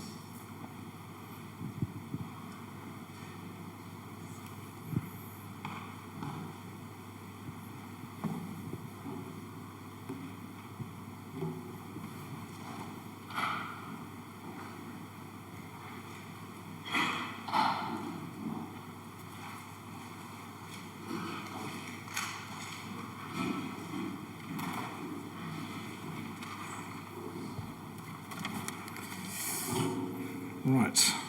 Ngā mihi nui kia koutou. Greetings, everybody. Ko Guy Waipara aho. My name's Guy Waipara. I'm the GM for Development. I'm really here to talk to you today about the demand side of my development portfolio. Rebecca's going to cover off the generation side. But for those who were up at site today, and for those that are going up this afternoon, put something warm on. Who would have thought there was such a world-class wind resource available in the Hawke's Bay, of all places, but it clearly is. My slide pack's all about what are we doing, but I thought before we get into the what, I should talk about why we're doing it and what are we trying to achieve briefly. So I think everyone should be familiar, I think, with NZAS, the exit announcement, but also what does it mean for the electricity sector, not just for Meridian or just South Island generators, but what NZAS decides to do at any point in time impacts all players in the electricity market. And it's often described as our largest risk, but the flip side of our largest risk, I believe, is our largest opportunity. So that's the way we're thinking about replacing NZAS with other things. So for Meridian, we've really got kind of three things we're looking at. Firstly, everything we do from kind of our current baseline is going to be earnings accretive. So that's important, not just for people with a short-term outlook on earnings, but also from a longer-term outlook as we look at the range and depth of investment we're likely to see over the next decade or two. The second component really is we're seeking diversity. So at the moment we're really tied into the aluminium commodity cycle as a business, and so to take ourselves away from that and to put our eggs into three kind of general baskets. So we're looking at data, process heat, and green hydrogen, gives us more resilience to the future. And then the third part, which is what Grant's covered off, and which is what I believe is quite possibly the most important part, which is our dry year flexibility. It's really difficult to see how New Zealand can transition to a, say, 99 to even 100% renewable energy system without the demand side really participating in a meaningful way. So all the conversations we're having with parties, demand side flexibility is front and centre to all of that. So that's what we're trying to achieve. But it's not all about Meridian. If you look at Southland, they've had a bit of a cloud hanging over them around the future of the smelter, not just economically, but also environmentally. So they're after certainty about both of those elements. What does their future look like for jobs, but also what does the future look like for their environment? And then lastly, but important to everybody, is what's in it for New Zealand. And the ability to unlock a large tranche of renewable energy does allow us to really get fast forward our progress on decarbonisation. So those are the kind of what are we trying to achieve. How we're going about it, all the things I'm going to present to you today are difficult. I'm not going to dodge that because they all don't exist. So you have to be pretty optimistic when you're in a development space. But we are being super open. We're being creative into how we solve problems and what do we do in terms of our kind of current business model and where we might actually move into in the future. But we're also very commercial, so if something's not working, we're not afraid to park it and move on, because there's plenty to look at. So the first one, so data. This is actually the pitch from the Data Grid team. It's led by a guy called Remy Galasso. Malcolm Dick's another investor, but Remy is the main guy. He's the person behind the Hawaii cable, which runs from Mangawhai Heads up to the west coast of the USA. Which he got done despite a lot of, what would you call it? A lot of people didn't believe it was going to get done. So when he looks at our opportunity, he sees an abundance of renewable energy with a really high capacity factor. He likes the coldness of the deep south. So for those of you that know about data centres, a lot of it's about economics and efficiency. So it has a really low PUE, which means it doesn't have to do a lot of work on cooling. It's got a relatively short distance to Australia, and Australia really is his primary target market, not New Zealand, even though we would love to have New Zealand customers inhabiting this hyperscale facility. But it's well within the 35 millisecond latency range, which is the kind of cut-off that customers are after when it comes to kind of data speed. The connection point is probably one of the most reliable connection points in the national grid because all roads lead from Manapōuri into North Makarewa, and all roads from there lead out to Tiwai. So it's a highly reliable system with the ability to go to 3N redundancy or more if you want to. And lastly, they like the look of New Zealand as a place to work from a range of perspectives. So that's kind of the Data Grid pitch. I can't do much more than that. You'd have to ask Remy for more details. A quick update on the project. We actually quite quickly decided, because pace is important to Meridian, that we'd enter into an exclusivity arrangement with the Data Grid team for selling electricity to data centres, and that includes crypto. And there's quite a lot of interest in crypto mining out of Southland, believe it or not. But irrespective of what you believe in crypto and what you think about it as an activity, there's definitely a lot of interest. And the reason for that is it was a win-win. Remy and his team need confidence that they've got a supplier standing behind them, and we need to give him confidence that he can make fast progress and spend money, which we're seeing happen. We've tied him into a range of milestones. The next one coming up is finding some land. So he's currently in a DD process for 2 parcels of land, which he's only got weeks to close on before that exclusivity times. Forward-looking, the Aussie market in and of itself looks like it's going to quadruple in the next 4 years. So the worldwide market, even the local market for data, is immense. And finally, a lot of it does come down to cost. So that team believe they can supply Oz at a 30% discount to what they can achieve from a local data centre based in Australia at their temperature range, buying renewable energy. So even with the cabling, the data grid team believe they've got competitive advantage. So where we're at, just a quick run over program. That's site acquisition. Then from there, everything parallels up to resource consents, architecture design, construction tenders. The part that might be of interest to you is an IM's due out later this year, and the team would ideally like to close that with New Zealand money. So there might be an opportunity to be involved in the data centre in some shape or form. Right, I'm going to skip over this pretty quickly because Lisa's already talked about process heat.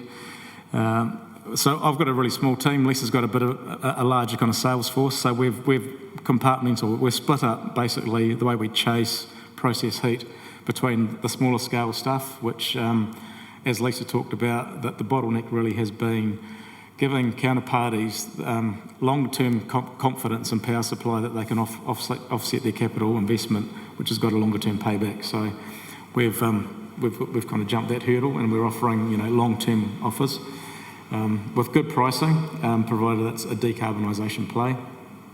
So the kind of target that Lisa's team is looking for, that 250 to 500 gigawatt hours, is around a sixth to a third of what we're aiming to do by end of 2024. And that really does give us optionality around choices for the smelter. So it's a massive chunk. We've already got 30 megawatts underway, and there's a lot of interest coming in. So that's really positive. My team, talking about that kind of creativity part, we've teamed up with another large South Island generator. I'm sure you can figure out who they may be.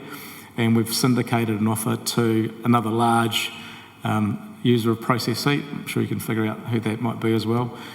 So that's moving kind of beyond electricity sales at the gate into kind of selling heat or steam as a service. That's currently parked. I talk about being commercial. We haven't found a lot of enthusiasm for that offer, so we've decided to park it and move on to more productive pastures. But it's sitting there, ready to be reinvigorated if our counterparty becomes reinvigorated. I think I've navigated our NDAs all right with that one. So lastly, I thought I'd like to leave a little bit of time for green hydrogen, because this is by far the most complicated. And if I'm going to be brutally honest, 2 years ago, if you said to me I'd be up here talking about green hydrogen, I would have thought you were insane. So the interest really has kind of come from the customer side. So looking at hydrogen, it's difficult because it is a lossy, expensive process. But if you kind of consider it alongside all other renewable technologies, at one point in time, every renewable technology that we've employed now was once very expensive, wind, solar, etc. So it's not an unfamiliar territory to be in a place where something looks quite expensive, but we've all seen what kind of investment and cost curve, coming down the cost curve looks like. So given the amount of interest we've had, which is quite phenomenal in green hydrogen, we've kicked off a joint study. You've seen the Contact logo up there. One of the surprising things is it's one of the, working with one of our, arch rivals in a way that's got a very NZ Inc. and focus on it as being one of the most rewarding things I think we've done for a very, very long time. So the teams we've pulled together a joint team. We're working under strict Commerce Act protocols and rules because we are competitors.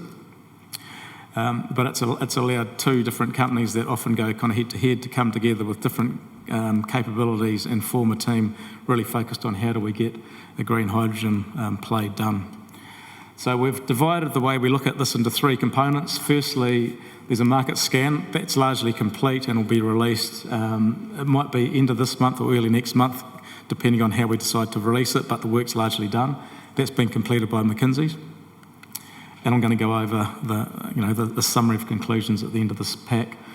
The second part is a technology assessment, and that's like, how do you build it? What are the components? What does it cost? Health and safety, process safety, logistics, shipping, transport, all of that kind of grunty engineering stuff. And we've decided to pull an internal team together to work on that, so that at the end of that process, we've gone right up the IP curve rather than just outsourcing this to a consulting firm. And then the third part is Grant's showing you his work on dry air flexibility. We're getting that peer reviewed by Concept Consulting with a view of publishing it. So we believe that this provides a really awesome opportunity to be amongst the subset of answers to our dry air problem in New Zealand. So in parallel with that, we're going to market, and it says May, and again, depending on how we launch this, it might be June, but we will have our registration of interest process ready to go by the end of May. And the purpose of that is to go to the entire value chain of hydrogen, right from people who just want to buy electricity and do the whole thing, to OEMs, to customers, and to kind of conglomerates who are looking to assemble a value chain together to deliver a project from end to end. And from that, we hope to get a lot of interest, and then to step back and figure out how on earth would we pull this together kind of technically and commercially in a way that looks like it will have long-term sustainability. Because when you're doing something at the front end, there is no roadmap for doing this right now. So we are truly in kind of frontier land. So starting off super open before we narrow feels like it's the right place to begin. In order to help us make sure we learn from the mistakes that we haven't made, we've assembled an international advisory board of true experts. We've got a couple from the UK. We've got a chief scientist from Shell who's retired, based in the US. We've got a couple of Australians who are around the LNG early days, who understand the establishment of that market, how it was born.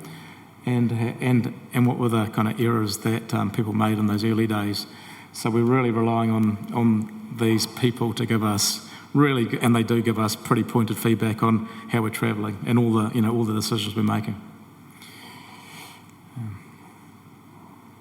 A little bit on kind of program. The back end, to be honest, is a little bit dart throwing, but the front end we've got a lot of confidence in. So our feasibility study, our first phase, we want to have that done for our annual results in August.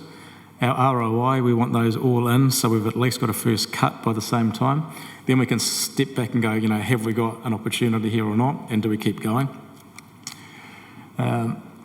Assuming we are, we need to select a pathway, and what that means is there are so many use cases for green hydrogen or hydrogen derivative materials. And working back, there's many options on how you transport the stuff around the globe. So we need to ultimately pick a pathway, pick a customer, and then whether it's easy or whether it's difficult, develop a delivery mechanism, which could be some form of consortium approach. So, and then it all flows from there.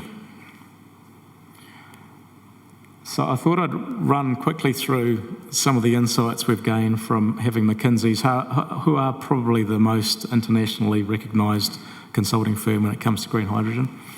Firstly, there is real international demand for this product, and a lot of it in our part of the world has been driven from Japan and South Korea, who have, for those who know their power systems, they have very little or very few local renewable energy opportunities to decarbonise. So they are probably, if this thing is to get going, they are probably the target destination for New Zealand scale hydrogen facility.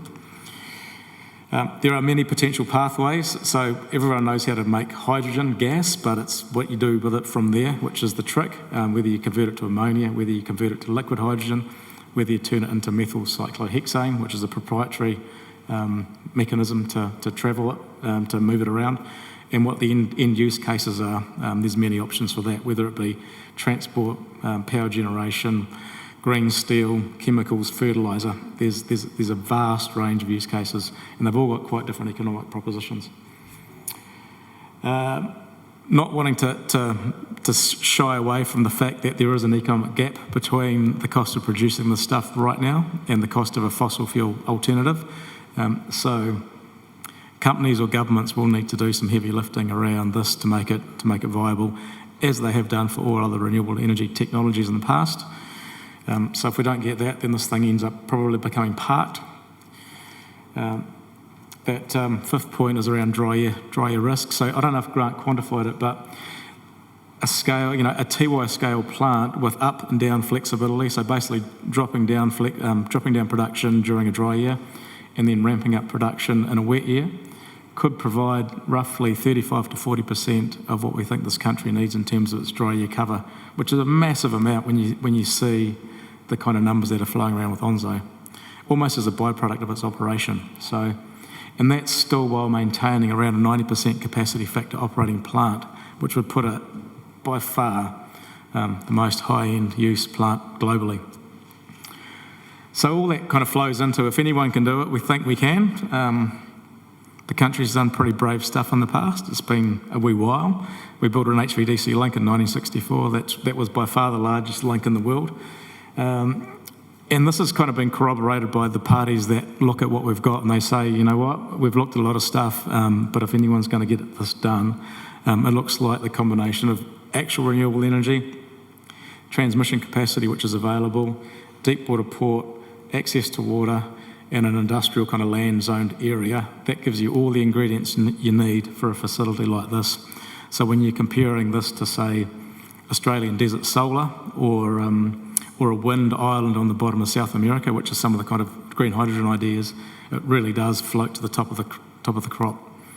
So we do believe there is a real opportunity. So we would kind of get to at the bottom is kind of cautious optimism. It's early, so that's the caution. You don't want to be drinking too much Kool-Aid. But we are optimistic about this opportunity and the idea of it, and it's certainly an interesting one to pursue, so we're continuing to do so.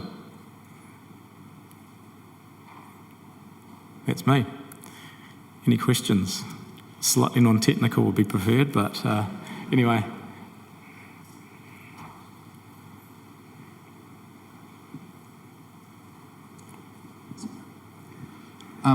Whereabouts does the water come from for hydrogen? So in the southern region, there's plenty of deep water aquifers. So we've had a look at water options, and even though the numbers look like it consumes quite a lot of water, compared to other uses of water, it's actually quite small. So in the overall scheme of things, water becomes quite a small problem in the New Zealand context. If you look at Saudi Arabia or Australian solar options, then water is a massive challenge, and they're looking at desalination prior to kind of fresh water. We don't have to do that desal kind of step, which saves cost and energy. So does that mean you can have it on the Tiwai plant potentially, or does it have to be somewhere else because of the water issue? Yeah, that general location. So we've looked at land options all around that peninsula, and there are at least half a dozen good land options around there. I mean, Tiwai is also compromised by the fact that it's currently an operating site, so with remediation issues to deal with. So that's the big kind of question as to how you would kind of lever something and leave an existing operation out. It might be too problematic, but there are other options other than the actual Tiwai site.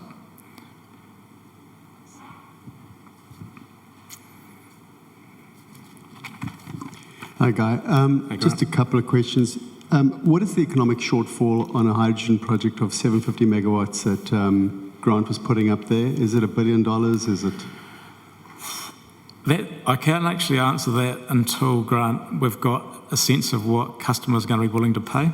So the purpose of doing an ROI is to go out and understand what that willingness to pay looks like, and only until we've got that willingness to pay understood, plus the kind of capital investment required, will we be able to do the numbers and really figure out what that economic gap is. I don't think, so we have to solve that, and whether or not that's New Zealand's problem to solve or whether that's the customer's country to solve, that'll be the question. And how forthcoming are the government in engaging on this? And is there a chance you could possibly get this into that Onslow 70 million review process, that this could be seen as an alternative? Yeah, look, we think this is we think demand flexibility is a legitimate option. So we have run MB through this, through Grant's work actually. Grant's presented his pack to the MB team who are working on the NZ battery project. And they are engaged on that. So we hope that they will still believe this is an alternative. What's your first point again? No idea. Yeah. The final question is just, you did answer it, sorry, Guy. Yeah. Why was Grant putting this as more a flex up program as a demand response downside program? Is that just the way you guys see the future intermittency of renewable generation that's coming online? No, it's actually, you talk about Grant Telfer's work. Yeah. That's an up and down. Like, initially, we started looking at just the downward flex. So his early work is all about the ability to kind of to taper off as our lakes drop. The added part was, what can you do? You know, if you have a renewables overbuild scenario, how do you kind of capture that overbuild? So that was where the upside part came into it. But it's totally kind of bilateral. It's an up and down concept. It's not just a up or just a down. And the optimisation is obviously more electrolyser investment. So we don't know really where the optimal point would be around how big you'd make a plant if you're not fully utilising the upside all the time. Thank you.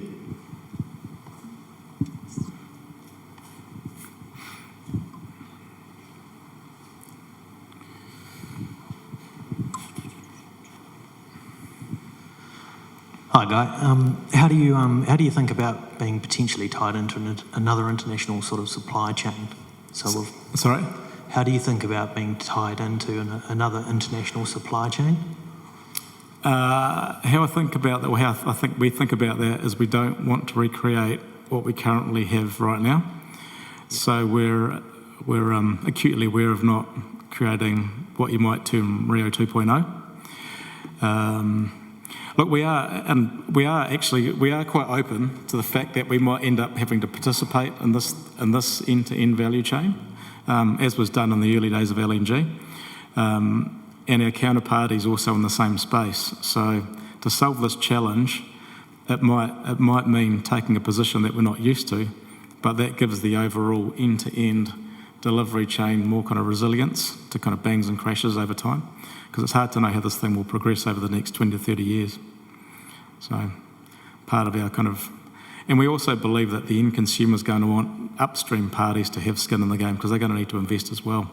So that's kind of a hypothesis right now, and will be kind of proven out or not once we've run a detailed ROI.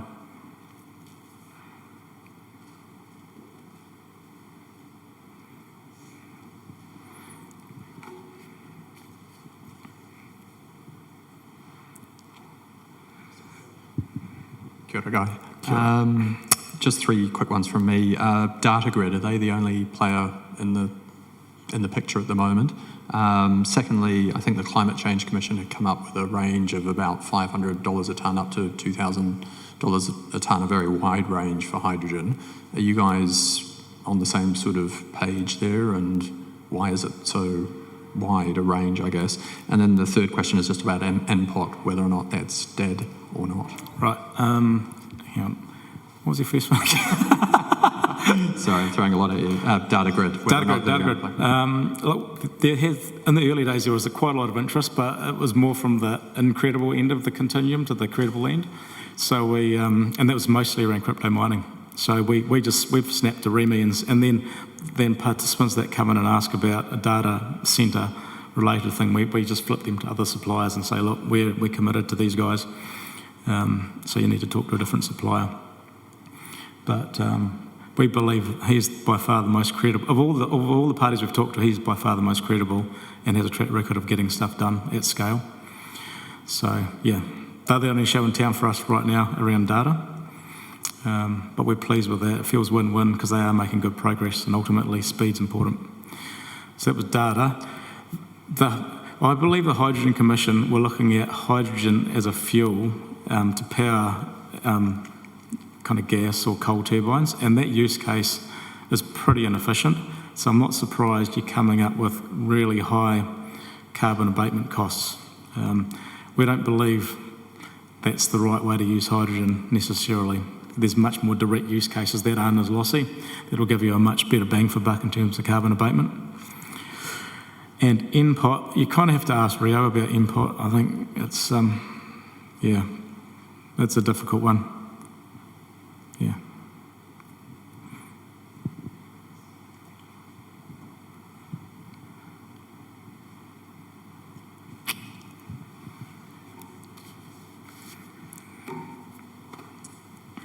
Maybe a slightly academic question, but what's the thought around potentially having maybe a stranded hydrogen asset in the South Island 10 years from now? Just as you say, all these renewable technologies, the cost curves come down quite dramatically at some point in time. And I suppose there's a risk that other parts of the world could potentially be producing hydrogen for $2 a kg, and then we have this asset that has a levelised cost of $5 a kg, and then it's not economic for them to continue to operate anymore.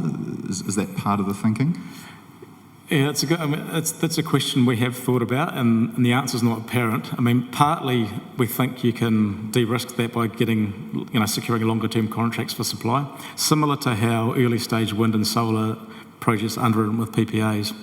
So, our first solar farm PPA was $500 a megawatt hour, and that was in the US. So that immediately didn't make sense about 2 years later, but it stood the test of time because it had a 20-year PPA. So there are ways and means of kind of managing that commercial risk. But look, if you believe in the long run that the globe is going to be moving hydrogen around as an energy vector as opposed to fossil fuels, this is kind of coming at us. So it's part of it. I think part of it, New Zealand's ability to control that future is quite limited anyway. So, yeah. Thanks, Guy. We might drag you off. Yeah, I thought so. In the interest of time. Yeah. Cheers. Thank you.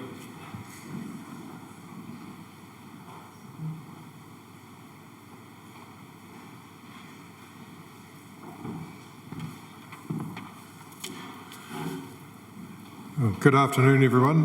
My name's Chris Avers. I'm the GM Wholesale. I'm in a kind of unique position because I get to pull together all of the stuff that you've heard leading up till now. And so just sort of recapping on a few things, you've heard dry year uncertainty, Guy and Grant we've talked about new load, and we've heard Lisa talking about growing customers. And so these are all pieces that we bring together in the portfolio and operate. So just going to talk a little bit about the portfolio balance. The wholesale team is a reasonable sized team there's 30 odd of us. And our job is to bring together all of those inputs and deliver energy margin while managing downside risk. We've got a huge modelling component, and you heard from Grant this morning about that. It's not only his charts that he produces, but there's a whole pile of others that we look at on a weekly basis. We take a look at our committed sales that the retail team, Lisa's team have delivered, and we look at our fuel levels that we've got sitting in our hydro lakes, and now's a good time where we really are looking at managing that storage. We have a big range in our lakes and a range of inflows that we've got to deal with year on year, and so we top up that uncertainty through risk management products. It's something that we're looking at constantly and adjusting as we go through.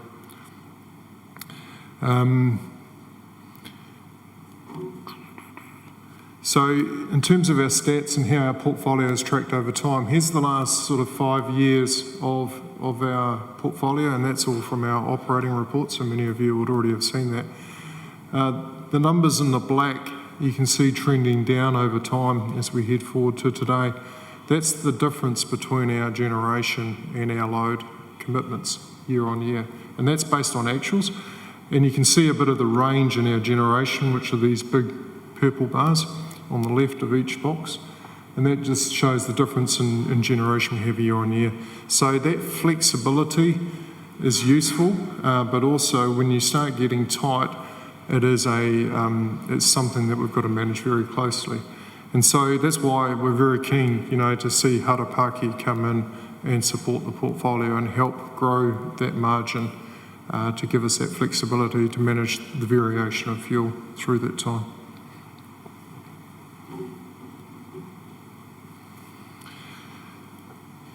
One other thing in terms of flexibility, and this is going back to Grant's question earlier, is helping to manage the risk, is getting more flexibility out of the assets that we've already got is important. And on the right there's a diagram of the range of Lake Pukaki. Now, historically, we've only actually had the ability to operate that from 532.5 metres down to 518 metres. And that 518 metres was the hard bottom that we couldn't go below. Late in 2019, we managed to reconfirm the engineering ability to get below that 518 metres. And so we have now a contingent storage range which goes down a further 5 metres. Now that's in 2 tranches. The first tranche is tied to the hydro risk curves, or the electricity risk curves as they're called now. And that was only when we get to the 4% electricity risk curve is the watch status, is what the system operator calls it in their modelling. And the second tranche is tied to the 10% electricity risk curve, and that allows us to unlock that. So while we can't actually get to that until those conditions have been met, what it does give us is a lot more flexibility in order to utilise the storage within our lake. Those additional storage tranches have also been reflected in the system operator's electricity risk curve modelling, which many people out there will be looking at in terms of storage risk. So these couple of charts here just show you what a difference it makes. The chart on the left is historical traces for Lake Pukaki, but in the dotted line is the historical minimum at 518 metres. And you can see all those traces sort of pulling up quite a bit short of that. Because of that hard limit, you tend to end up with a bit of a buffer over time because you don't want to get too close to it. As Grant mentioned before, having the traces just touching it's a bit risky. But when you introduce the contingent storage, which is the chart on the right, you can see a number of those sequences. Those are those 89 years of hydro sequences. There's a handful of them touching them in each year. And although as you approach them, you start to take action, so you probably won't get there. What it does allow you to use is the full range of the lake more so you're not actually got that buffer above 518 metres. And so getting more flexibility out of that lake is already valuable, and we've seen that since we've implemented it in our modelling in 2020. The red line is the modelled average going forward on that right-hand chart, and the yellow line is the historical actual average. So you can see that across multiple years, it's allowing to run the lakes just that bit lower and actually use more of the range within the storage.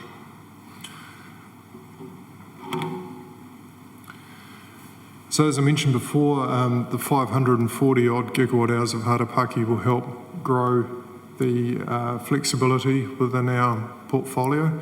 That, combined with the contingent storage, gives us a greater ability to manage risk going forward. And as you've heard from others, it helps us fast track retirement of thermal plant as an industry, and is aligned with where the the Climate Change Commission is focusing on decarbonisation. In terms of the swaption, many of you will be aware we have a financial contract with Genesis that allows us to call up to 350 megawatt tranches of cover, and it's for use primarily in dry years. That runs out in 2022. We started a process of looking to replace that swaption a couple of years ago, but then paused it whilst the uncertainty on the smelter played itself out. Since then, we've seen a bit of a change in the market too. We've seen changes in gas availability and the Climate Change Commission work too. So that's changed the environment in which we're having those conversations. We're still in discussions with multiple parties, but it is something that we're working through this year. And as we've mentioned before, demand response will probably play a key part of it going forward. And one last point, topical for now. So our current arrangement with the smelter has provision for smelter demand response. What this is effectively a 250 gigawatt hour reduction in load that once the storage level triggers reach a contractual trigger level, which is what that graph's showing, does provide Meridian with the option of calling that 250 gigawatt hours. It's got pretty close, as that graph shows, in fact, extremely close. Currently today it's sitting at about 107 gigawatt hours gap between the two, driven by some rain that we got over the weekend. But the trigger level, as you can see, does start climbing through back end of May and into June. So seeing how things play out in the near future is we're all keeping an eye on. That graph is published on our website too, for those that are interested.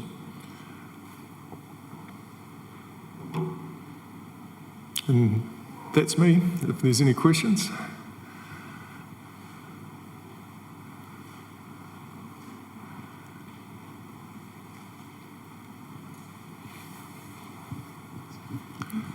Just a couple from me, Chris. In terms of the swaption renewal, are you still looking at the 150 megawatt sizing for whatever that eventual replacement might be? Yeah, we're looking at a range of different sizes, just seeing what's out there and how it might be utilised. But as we've talked about, the additional flexibility in the storage provides some of that. Load management may provide some of that. So what you've seen as traditional tranches or chunks may look quite different in the future. Yeah. And just the other one is still obviously a lot of uncertainty about where Tiwai will be in 2025 and beyond. If it does go, I mean, that makes the portfolio positioning interesting. I mean, do you have a view about whether or not you'd have a bigger position in the North Island? You know, your growth track today heading towards a potential Tiwai exit. Are you comfortable with having a greater share of load in the North Island to help build up that portfolio? Yeah, well, look, ideally we'd like to have everything in the South Island, but, you know, the reality is it's hard to get a replacement of that size. So as Guy's talked about, there's a lot of focus on, you know, new plant down in the South Island and decarbonisation through process heat conversion. However, we do realise that there's only a limited market down there we can grow within, and so we are growing nationwide, and Lisa is growing nationwide. And that's why we've looked at other mitigation options in the North Island, such as the battery project that we've previously talked about, to help mitigate that risk. And that's still something we're looking at. Thank you. Cool.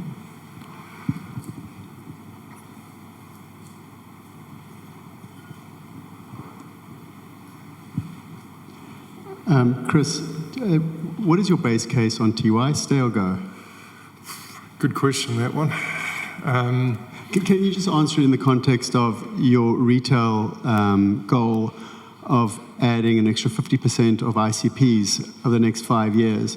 You add that, that's another 1,500 gigawatt hours. You don't get a swaption, that's losing 600, 700 gigawatt hours of cover. You know, where you're positioned, I don't quite get how big this Tiwai is, and you seem to be building a strategy of them going. Is that the wrong way to look at it? Well, look, if they're going to stay, they need to provide a significant component of demand management in order to meet the seasonal risk of dry hydrology. At the moment, they don't. And so that's, if they're going to be staying beyond that, that's one thing we would definitely expect. But yeah, apart from that, you know, we grow Harapaki, we start looking at what new generation options we can deploy, and we use our risk management capability in contracting as a bridge gap until that time. So we should be thinking about it as a year-by-year strategy, which could change at any moment based on your view on where Tiwai moves. It's something we should revisit and keep an eye on closely, absolutely. Yeah. And then final question, just on that trigger point. It appears as though, if you're just 100 gigs short, it's under your control whether you run those generations hard to trigger that or not. What's stopping you from triggering it? Yeah, the trigger level is actually made up of quite a few lakes. It's not just our own lakes. And so it includes the Clutha lakes as well and Lake Taupo. And so we're not exactly in control of that. Yeah. Okay, there's risk. Yeah. Thanks.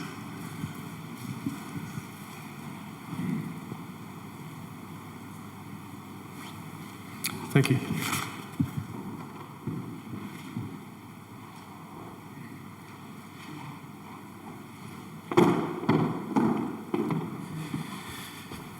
Kia ora koutou. Ngā mihi nui, ko Chris Moore aho. Hi, I'm Chris Moore, everyone. I'm the WMD manager for Meridian, and I'll be the project director for Project Harapaki. What is Harapaki? Harapaki is the literal translation of the escarpment. That's the main feature you can see on the southeastern side leading up to the wind farm. This will be the highest wind farm in New Zealand, and it's in subalpine conditions. And those that were up there this morning certainly felt the 20-degree temperature change from downtown Napier, and will certainly feel it again this afternoon. The terrain has some interesting challenges for us. It is a limestone and ash base, and what that means is that tomos are present. Tomos are voids in the land, and we haven't had that before at our other sites, and so we've got a unique piled foundation that is able to branch through a tomo, through an air gap, and then back into earth again to hold the turbines up. This has been twofold win for us. Not only is it kind of a risk mitigation, but it uses a lot less concrete. So this will be the most sustainable wind farm we've had from a concrete perspective, and it's something like 30% savings prorated over what we achieved at Mill Creek. Great access to the site. Never have we had a state highway leading from the port all the way up, and then even to have a port in Napier itself. This site is blessed from a logistics point of view, which is fantastic. When you head up there, the afternoon crew, as the morning crew saw, we've got a marquee right underneath a transmission tower. That transmission line is the Whirinaki to Wairaki circuit, 220 kV, and we'll be teeing into that. So this project has no transmission of its own to build. The counter to that is that we have a large cable reticulation where we have some 220 kilometres of cable in the ground to get the electricity from every turbine back to the substation.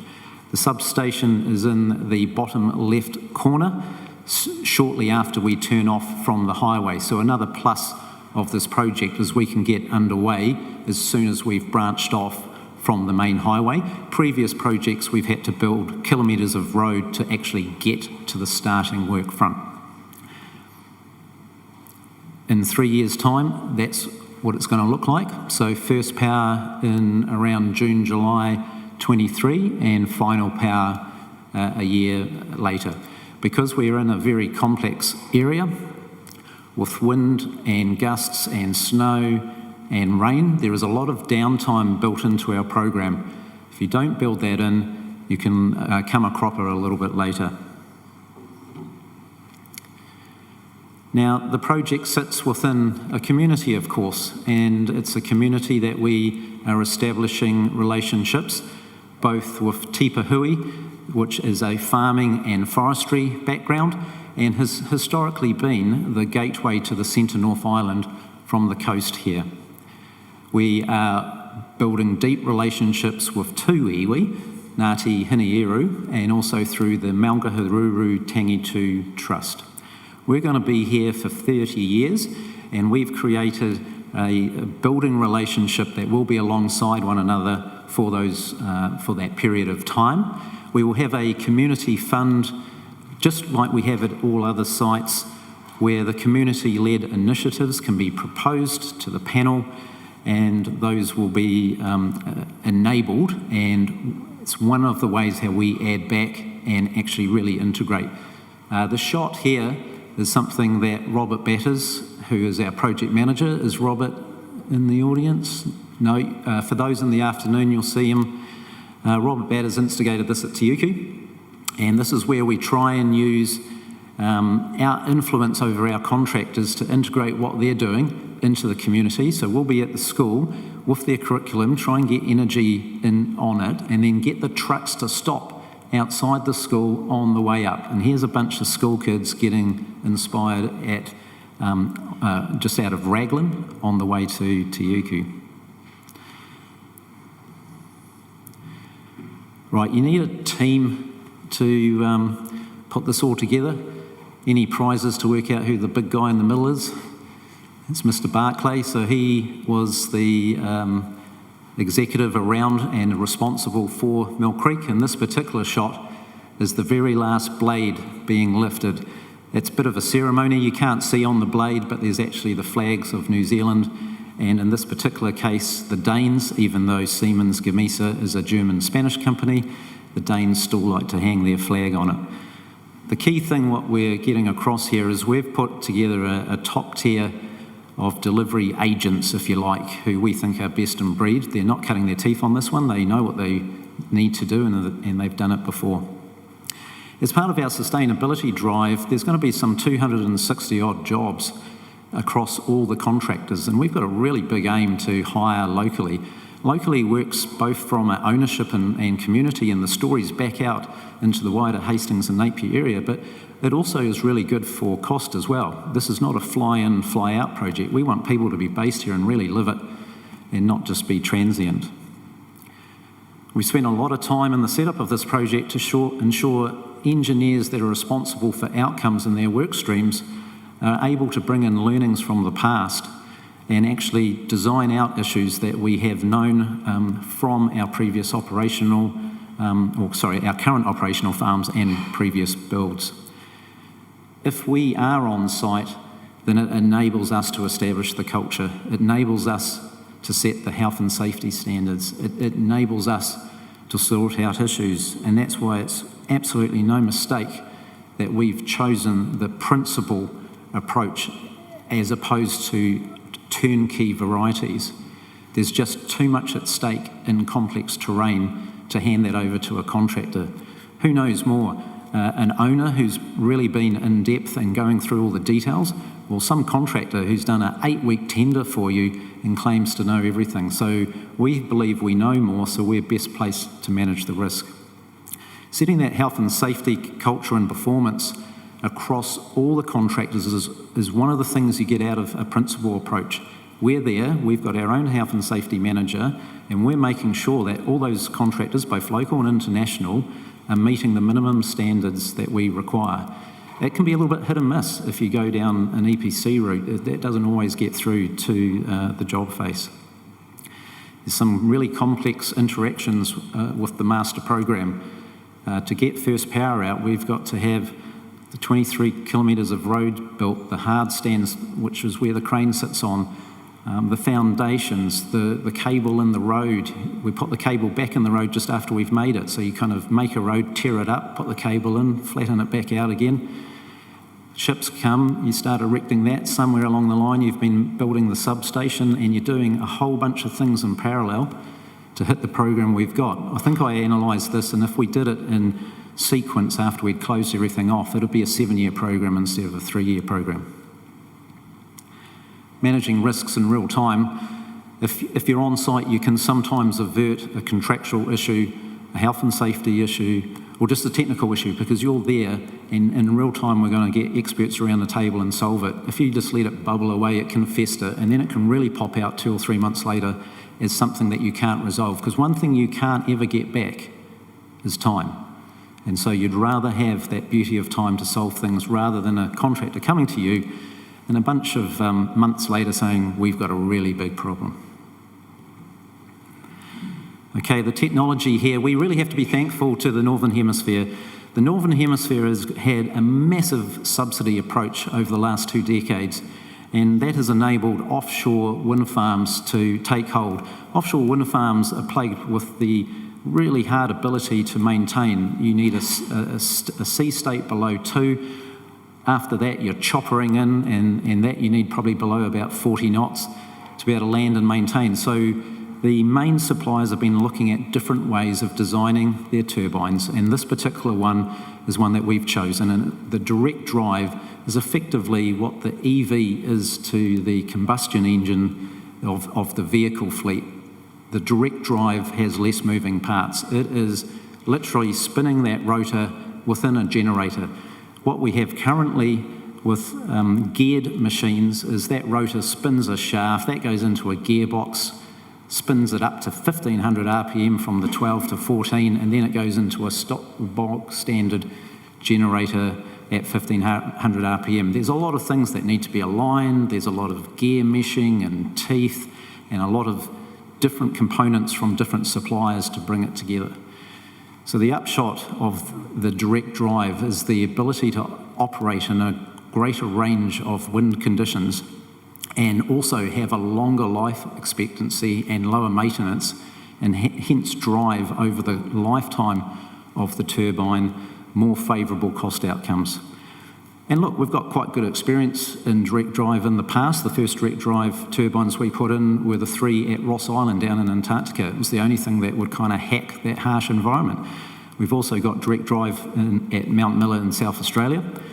And the little, for those in Wellington, the little Pole Hill Brooklyn turbine, that is now a direct drive as well. And that's hung on in gusts of 160k.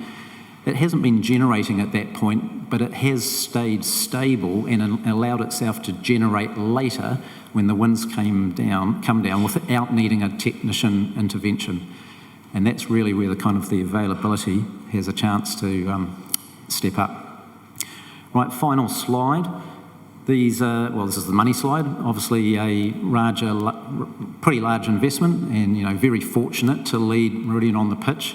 Our last business case was July 2012 for Mill Creek, so we're coming up to 10 years. So that 395 million of capital was going to get you 41 turbines, around 176 megawatts, and just a tad over 540 gigawatt hours. It's got a 35% capacity factor, and I've been grilled on this in the car. That's a bit lower than what you've seen elsewhere. And just to speak to that, the capacity factor is massively altered by the size of the rotors. So larger rotors enable you to get a higher capacity factor.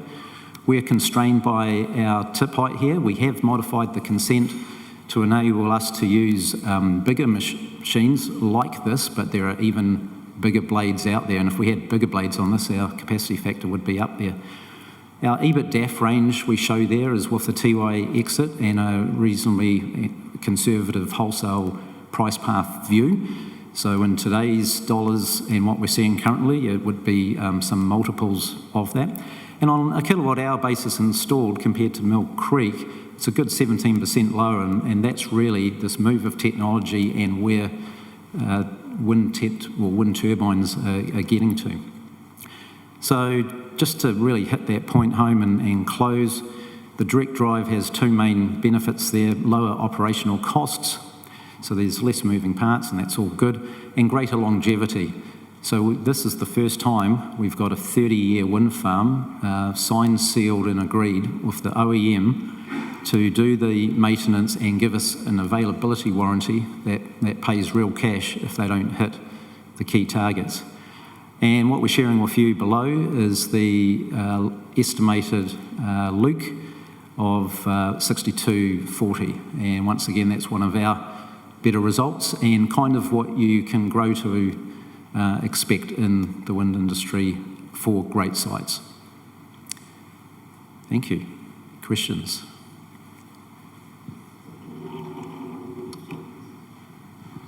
Hi there. How do you think about residual value beyond the first 30 years? I mean, is there value in the civil works and the foundations? We have a very conservative way to get through our FID. We basically have no residual value after 30 years. There is value there, but we don't account for it.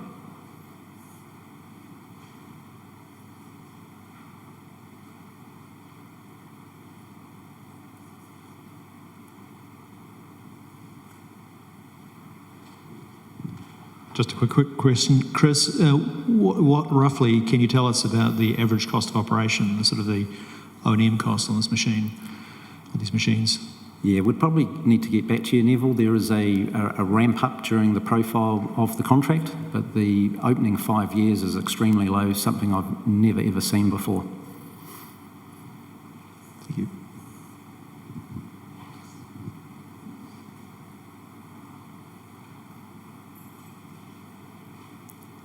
Thank you. I'd like to welcome up to the stage Rebecca Knott, our Head of Renewable Development.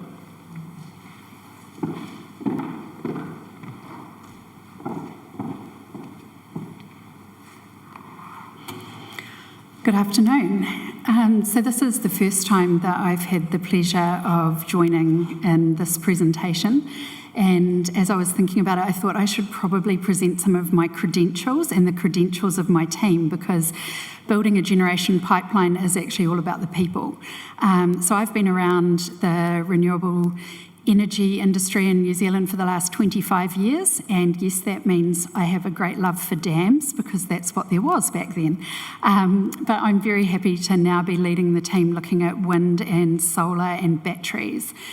And talking to a group of investment analysts, I also thought I should throw in that I did a master's at the London School of Economics, and as an engineer, trying to move into that realm was a little bit like exploding a different part of your brain. But I also happened to land there right at the time of the GFC. So I'm not sure who would have more questions, probably me for you still, even though I got to listen to a range of amazing lectures. Our team has a really broad experience base, some who've been in Meridian for a long time, so have come through past generation development, but then others who've been working offshore, so we have experience New Zealand, Australia, the Pacific, the UK, Europe and North America, and that's a real strength.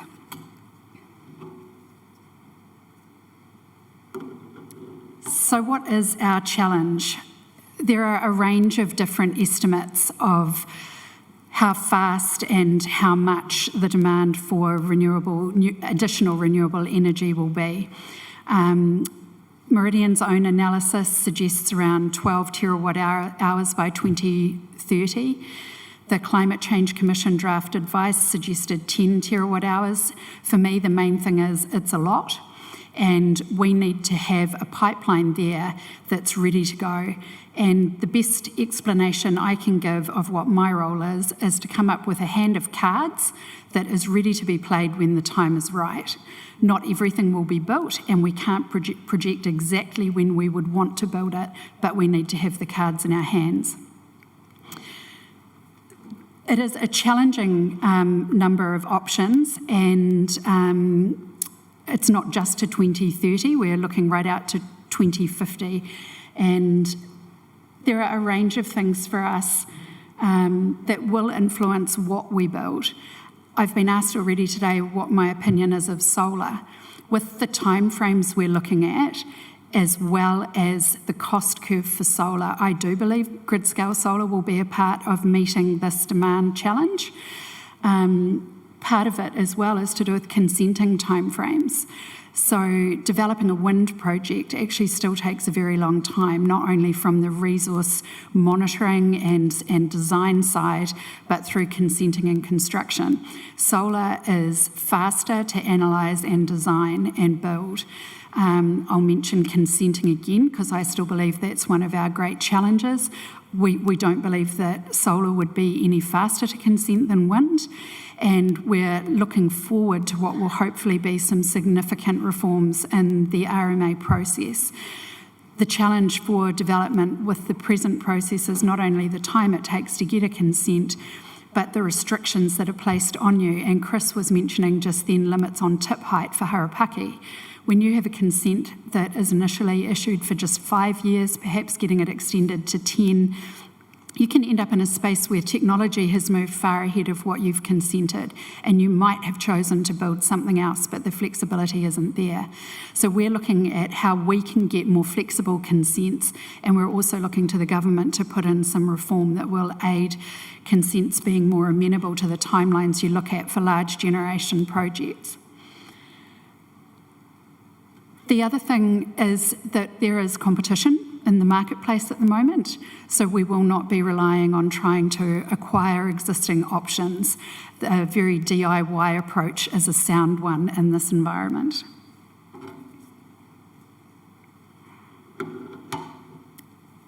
This graph is indicative only, but to give you a feel for Meridian maintaining market share in view of these projections of renewable energy growth. Harapaki's the bar at the top, and we believe in the period out in the next 15 years, we would need to be building about another 7 projects to maintain our market share. Now, of course, timing is something we're all still guessing, but the important thing here is having a really great pipeline of projects and having smart tools to help us bring the right things into our hopper. And I do think of it as a hopper. You need to bring a range of projects in at the top. You want to be smart about what you bring in because they will all take up time to evaluate. And we have been developing some very good tools to help us do that initial selection. And then as you come through the process, there is attrition. And in the end, you have one popping out the bottom that's going to hopefully be a winner.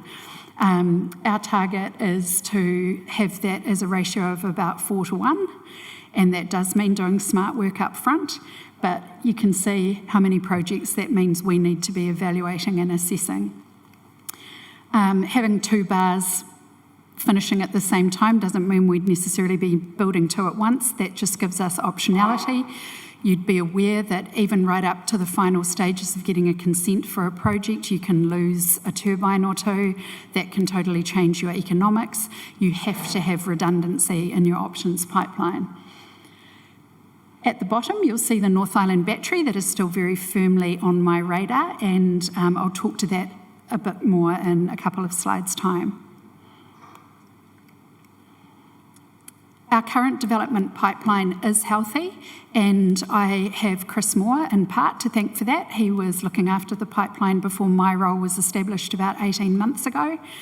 And not only did it produce Harapaki, there are some other very strong options sitting in there.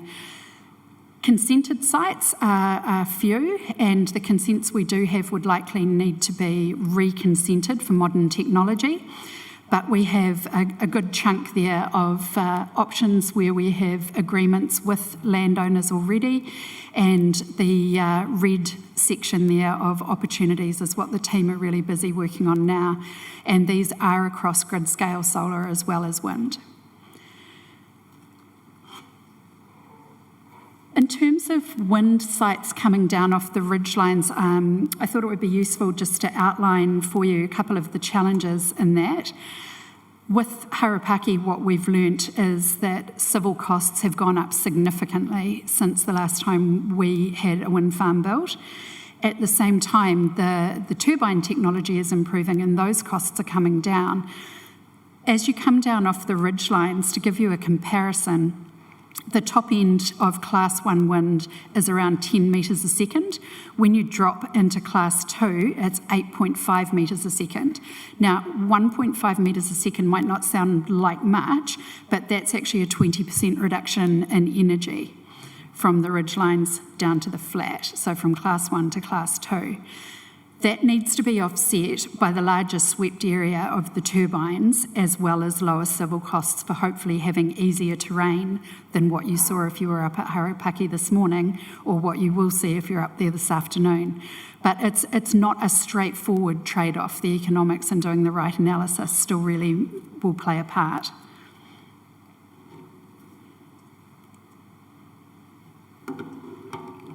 So the North Island battery, this has been spoken to a few times in the past. The key thing here is really for us to be able to push more electricity over the HVDC and use the battery to supply the instantaneous reserves market in the North Island to allow us to do that.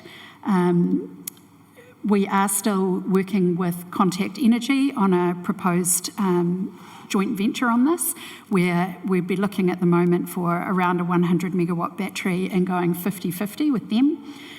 The delayed NZAS exit has been a real gift. We had a very condensed time frame when they were looking to be leaving this year. We now have a little more time up our sleeves, but we are planning for that to go live in 2024. And looking for a site for this is top of my team's priorities at the moment, and particularly just assessing whether we could get additional benefit by co-locating with other generation that we would build at the same time.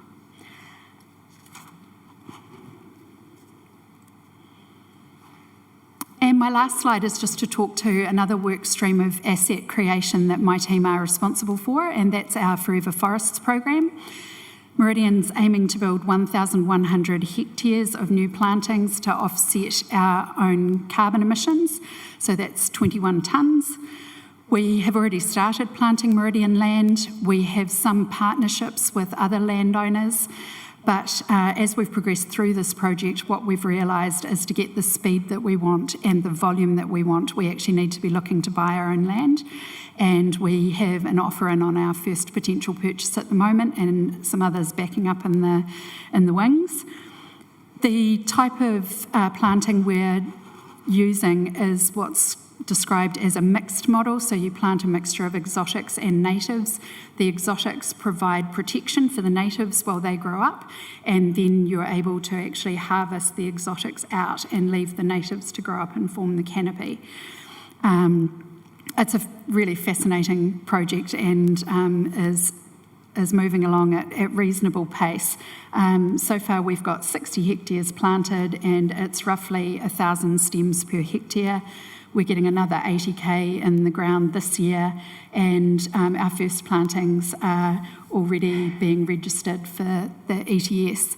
But as you can see from those numbers, to get to the 1,100 buying our own land is a significant part of us achieving that. So that takes me to the end of our slides, which will make me Owen's friend, because I'm hopefully ahead of time. But does anyone have any questions for me? Oh, way too many hands. I'll make mine quick. Just what proportion of that potential generation stack was solar, proportion of the megawatts? It's probably about a sixth at the moment.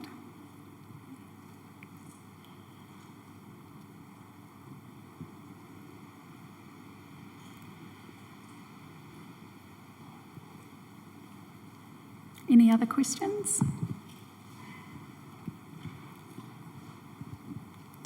Thanks, Rebecca. First question, just on levelized costs going forward. You've got this 12 terawatt hours of build, and you've got the class 1 and class 2 sites that probably similar costs if you get it right. Do we start running out of class 2 sites somewhere in the future and we see costs starting to rise again? We don't see that as happening anytime soon. We still believe that there are a number of very good options out there, and that's come up quite a lot recently with people asking me my thoughts about offshore wind. Offshore wind is still 2 to 3 times the cost of onshore, and I believe the wind resource we've got on land in New Zealand means we've still got a good base to go before we're starting to get the increasing costs that would cause you to look offshore. But excluding your cost of capital assumptions, your $62 levelized cost, is that a cost we'll see over the next 15 years, or will that be going down or upwards in your view? My gut is I'll be struggling to better that in the immediate term, but obviously it's always our aim to get the most economic projects we can. Solar is more expensive than that still, but in some locations I believe it does still make sense, and especially if you look at the market prices at the moment, even if solar was in the early to mid 70s, there might be occasions where that would still be an economic project. Thanks. And just finally, just for clarification, I could have this wrong. I think the Climate Change Committee's 10 terawatt hours assumed Tiwai was exiting. Does your assumption of 12 terawatt hours assume exit or stay? Exit. So is 17 needed if it stayed by 2030? Allow me to defer to Grant Telfer Where are you, Grant? Thank you. I've got Owen's special. So one. your estimate. Which 12, Grant? Sorry, that's the earlier slide. There was 12 terawatt hours was Meridian's assumption to 2030. Oh, from that one, yeah. That chart. So that is that from the Climate Change Commission. That's from the Climate Change Commission. So that one will align with their numbers. I mean, I guess crudely speaking, if I channel my inner guy Waipara, our view with the smelter will be either he and team will be successful down there, and there will be new demand come in, or some version of the smelter, going back to Chris Ava's comments, will keep rolling. So I think more than zero. So from 5,000 to zero doesn't seem like a plausible working assumption going forward. But whether it's all 5 or whether it's half of that is less clear. But yeah, I think assuming it's gone and not replaced by something at all is probably not a reasonable working assumption. So there'll be something there. So it's a lot either way. Yeah. Thanks, Grant.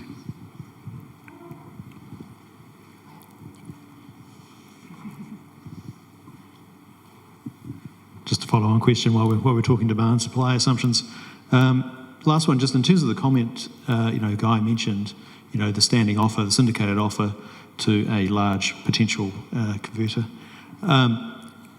What gives you confidence that over the next decade there will be the conversion of heat load, given their reluctance? And, just to pin the point down, how much demand growth is there from industrial heat conversion in the, to correspond to that 12 terawatt hour generation growth figure? That's probably not fair to ask Rebecca. I'm letting you answer it, Guy. It's really difficult to know, Nev, because we are still quite early on in engaging with all the actual users of coal. And we've found it a bit interesting how our hypothesis was kind of different to the feedback we got. So, whether that changes, and whether the price of carbon rises to a point where that just becomes kind of sensible, and whether the kind of myth of biomass turns out to be a myth, then there's things floating around. But you kind of have to believe that this is all going to get done. Otherwise, we all end up in a pretty poor place. So that's kind of my starting point. Is you've got to believe. Then you've got to kind of back solve how are you going to make it work. We can't persist on the path we're on. So that's just kind of my outlook on the whole thing. Yeah, that makes sense. Can I pin you down to a number though? In the demand track, the 12 terawatt hours, in the background, what assumption is there about industrial load conversion? That's a bit too pointy-headed for me. We've got Grant. We're safe. Yes, I'll take that one. Crudely speaking, our assumption on demand going forward is that, if you like, underlying demand, as it is we see it today, is probably going to bubble away small but positive-ish. So maybe 0.5% if you're lucky. On top of that, obviously vehicles, about light fleet is probably going to happen. At what pace, we'll see. Heavy fleet, harder again. But, so we're sort of familiar with those sorts of numbers if you did the full conversion, which is probably anywhere from 6 to 10 to 12 terawatt hours on top of whatever underlying is. And that's going to take some time. Industrial heat on top of that is the final bit. And in the past, baked into most of our optimistic views of the next 20, 30 years, we'd probably say somewhere around 6 to 8 terawatt hours of industrial conversion, with the rest being biomass driven. But obviously, people like Transpower with Te Maura Hiko, at least their previous iteration, had significantly higher numbers than that. So as you'd be aware, there's a huge uncertainty there. But that sort of 6 to 8 is the top end at some point 2050. So that's the future. But how fast, how hockey stick it is, and how realistic that is against biomass or other solutions is, no one really knows at this point. But that's the sort of scale we're thinking about. Thank you. Thanks, Rebecca. There is one more question, but I'll let you off the hook. I'm going to give it to Mike, actually. And that was, how are all these projects going to be funded, not just by Meridian, but the industry more broadly, given government ownership, high dividend payout ratios?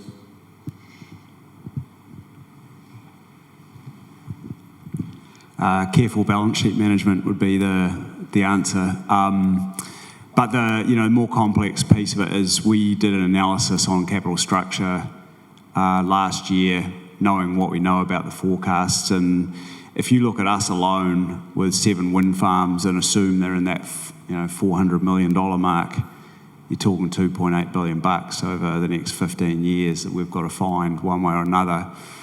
So we did a capital structure analysis that tested whether we could build a wind farm every 3 years, and so long as we have reasonable uptake in our dividend reinvestment plan, and we're careful around the way that we release excess cash through way of dividend to shareholders, it should be manageable from our perspective. But the comments that Mark made around our dividend policy not changing gives us flexibility to do that alongside the dividend reinvestment plan that we've just introduced, we think goes a long way to making that sort of commitment affordable over the next 15 years.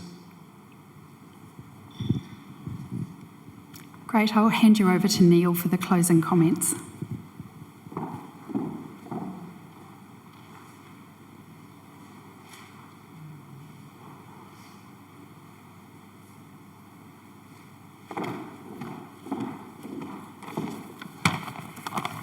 Thanks for that, team. Rebecca is reasonably unique. She's one speaker today who kept to time. Thank you, Rebecca.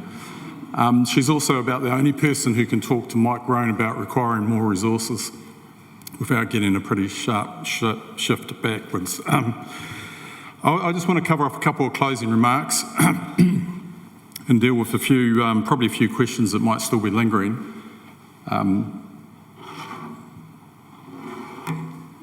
Clearly, I think there's going to be a strong tailwind behind the electricity sector for the next 30 years as the country decarbonises. So that's the positive, large, high-level story, if you like. But it's going to take quite a lot of reasonably complex and clever manoeuvring in the next 4 to 6 years as we migrate away from aluminium smelting in this industry. So we've laid out the strategy today in terms of how we go about doing that. Now, the one strategic mitigation that's not on this chart, but we have talked about today quite extensively, is our retail growth options. And yes, we are contracting more load. That's clearly the case. But to get to the point I think you were going to, Grant, we're creating more room in the portfolio to allow us to do that. So we've added in the additional contingent storage of Pukaki. We've recently only just added in the SDR capacity into our modelling. We've got Harapaki coming. But on top of that, Chris Avers does have to manage to very clear guidelines and limits around what our optimal portfolio positioning is based on risk and reward. The executive oversee that management, and to the extent that we're moving outside of those, then he needs to contract with the market. Now, the way that looks in reality is we start trading off some of our large-scale C&I customer load. We wouldn't not reprice an existing customer, but we certainly do prioritise them based on loyalty, relationship, and value. And there are points in the calendar year, and it happens reasonably frequently, where we go a bit into buyback pricing mode, which means that any of those customers that we can afford to lose, we will only price if we can buy back the capacity from ASX. So that's how we do manage that, and I can assure you we're not taking a massive big punt and hoping that NZAS do exit in 2024, although we do have a reasonable amount to say whether that actually occurs or not. I think Mark covered off the highlights here. I think the key point to note is some things will, but it won't play out exactly as it's scheduled on that chart. And not everything will come off either.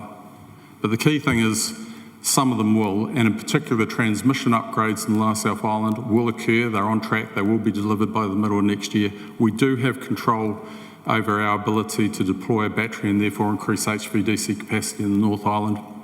Those two factors on their own improve the walkaway position of Meridian from a renegotiation with NZAS considerably to a price significantly higher than what we have in that contract today. Now, we think, and I'm reasonably bullish on the process heat, irrespective of whether the big players come to town. We've got a 250 gigawatt target here for the smaller industrial customers, but from our interactions with them, there are a lot of businesses seeing the future and wanting to reduce their carbon emissions, move to electric. So I think we're reasonably conservative there. I also am becoming a strong believer in the data centre opportunity, but that'll play out over time. But I think it's not unreasonable to think that we can add 1 to 2 terawatt hours of New Southland demand or South Island demand over the next 4 or 5 years.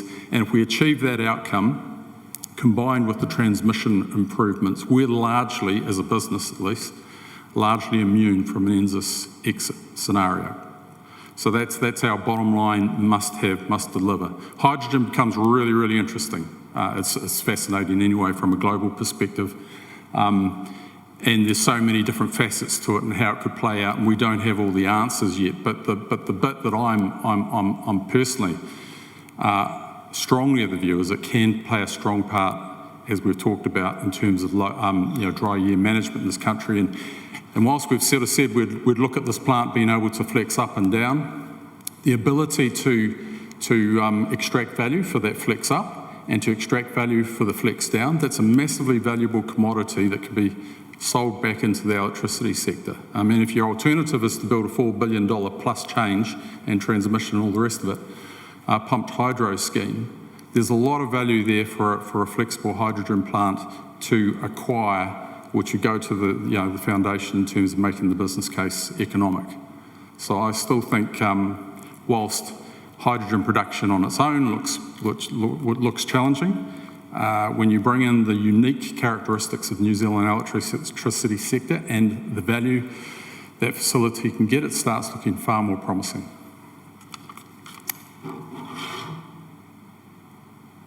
And I'll probably just close out one comment just on Onslow, just because we covered it. I don't necessarily myself believe it could be the market killer that a lot of commentators have talked about, but certainly it looks expensive, and Grant's chart showed that, and risky, given the scale and given where it's located. But I think an appropriately sized pumped hydro scheme could certainly fit as part of the suite of options that New Zealand need to manage that dry year risk.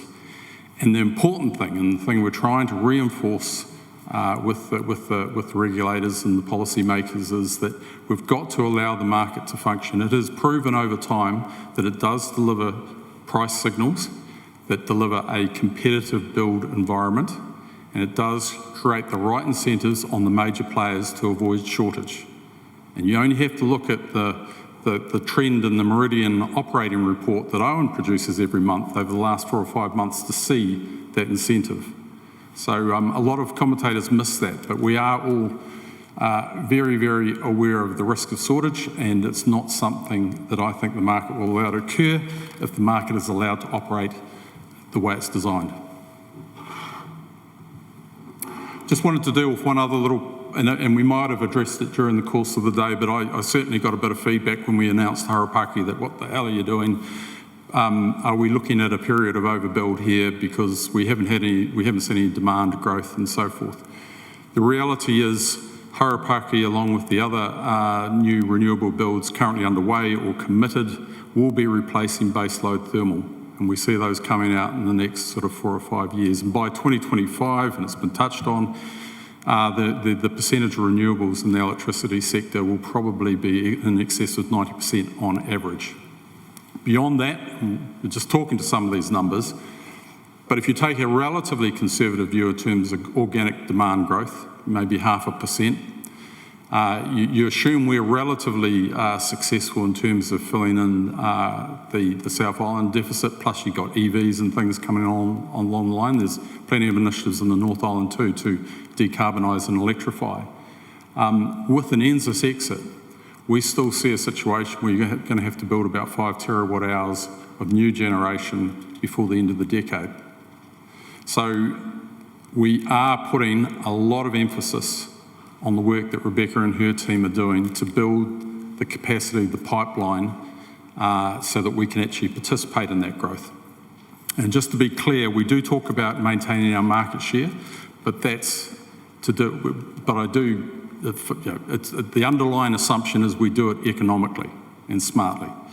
So the onus is on us to come up with the right quality options that we can build and participate in that growth in the future. And just a couple last concluding comments. We haven't talked about Australia at all today. Now, the rationale for Meridian taking a position in Australia, I think, is strategically sound as it ever was. That country still has a lot of heavy lifting to do in terms of decarbonising its energy sector, and there's got to be strong growth potential there. But we are running into some reasonably strong headwinds in terms of our progress. So we have engaged an advisor, Lazards, to help us review our existing strategy and to look at other options to ensure that we're going about achieving our aspirations in the right way. So we are doing a review of our strategy in Australia, but that does not mean I'm saying we're doing a strategic review, which has connotations. The board certainly haven't been presented with any decisions to make or any analysis around what the outcomes of that work are at this stage. So we've got to get through that work, and we won't have too much to add until we've completed it. But just so you know, we do have Lazards as a consultant organisation working with the MEA team, just trying to ensure that we've got the right growth strategy in place in Australia. And lastly, just our people. Look, as CEO, the most important thing to me is the health and well-being of our people. We can get all the business success we like in the world, and we've had a bit. We've got our work cut out for us to continue the sort of trends we've managed in this business. But it's all for naught, in my view, if we seriously hurt someone, either physically or psychologically. So we have and are very focused on improving the way we manage people's safety and well-being in the business. We put a lot of work into it. In the last 18 months, I brought another executive to focus on the issue outside of the just core operational people. So Tanya now leads our health and safety framework, if you like. But it's the one measure in this business that I'm not happy with. We're still having too many incidents. Our lagging measure is we still have too many incidents, and there's, whilst we haven't seriously hit anyone, there's still too much risk that we need to get on top of. So I'm just confirming that that's number one focus that will never go away, and we are very, very mindful that we need to improve our performance, and we will. And lastly, but I think overall, I personally believe the Meridian team are an incredible team. They're highly engaged. We know that from if you spend time with them, you'll feel it. But certainly we do the surveys and the like. They're highly committed. They're very, very capable. They're by and large all bought into our purpose, which is clean energy for a fairer, healthier world. And I think that's, in essence, we can come up with all the reasons why and what we're doing. We're doing a lot of good things and all the rest of that. In essence, to me, is why we're still managing to grow our retail customer bases on both sides of the Tasman. And I can assure you from the board down, we remain very, very focused on building on our inclusive culture, continuing to facilitate more flexible working arrangements, because the workforce of the future is going to demand more from us. They already are, and we want to make sure that we are the employment brand of choice, and that we have access. We can retain first off, but access to the talent we need to win in the future. So that's very, very important to us. It doesn't get discussed too heavily on a strategy day, but I didn't want it to go past without mentioning it. And lastly, I think the opportunity for a day like today largely is to get some exposure to some of the rest of the Meridian team, and to see the quality of the folk that we've got in the team and how they think about driving the business. And so hopefully it gives you some assurance that what Mike, Owen and I tell you has a semblance of robust foundation behind it. I think we are, hopefully you're going to make it to dinner tonight. We do have the entire executive team here. We've got a number of other members, senior members of the team who've presented to you today, so there'll be plenty of people to talk to over a drink and over dinner, and get a bit more of an informal conversation going around some of the things that are challenging us and the industry. So I think you'll enjoy dinner tonight, hopefully, and do appreciate you coming. Those of you who have been to Harapaki this morning, you would have worked out that it does get bloody cold up there. So those of you who are going up this afternoon, make sure you do take your warm gear. I was amazed the first time I went up there how bloody cold it is. But it's fun. It's a unique part of the world. Beautiful views.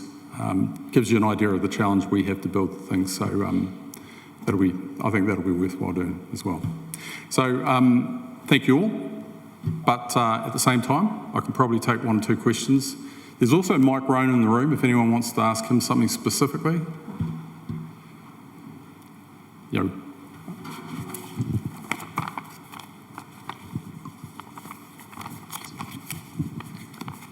Thanks, Neil. I guess one thing we haven't talked about too much is the current market conditions and maybe, the next 3 or 4 years with a gas situation that's looking quite tight. What conversations are you having with politicians about that? What do you think their views of the market are at the moment? Well, we've been having a lot of conversations. I think, and I think the Minister of Energy has actually indicated in some public comments that she understands that the market's functioning as it should do. There is a concern. I mean, we've got a drought going on. We've seen them before. We know prices go high. It's not an unforeseen circumstance. What we do have, in addition, though, is some constraints around the gas market. I think we're starting to get a bit more transparency around how those constraints have materialised and what it's going to take to fix them. But it is going to make things a wee bit tighter for the next couple or 3 years, and we're very mindful of that in terms of the way we manage our storage and our position. We do manage our position selfishly for ourselves, but we're very aware that if the New Zealand electricity system runs out of storage or energy, then the implications will be borne by all. So we are taking a reasonably conservative approach. Thank you.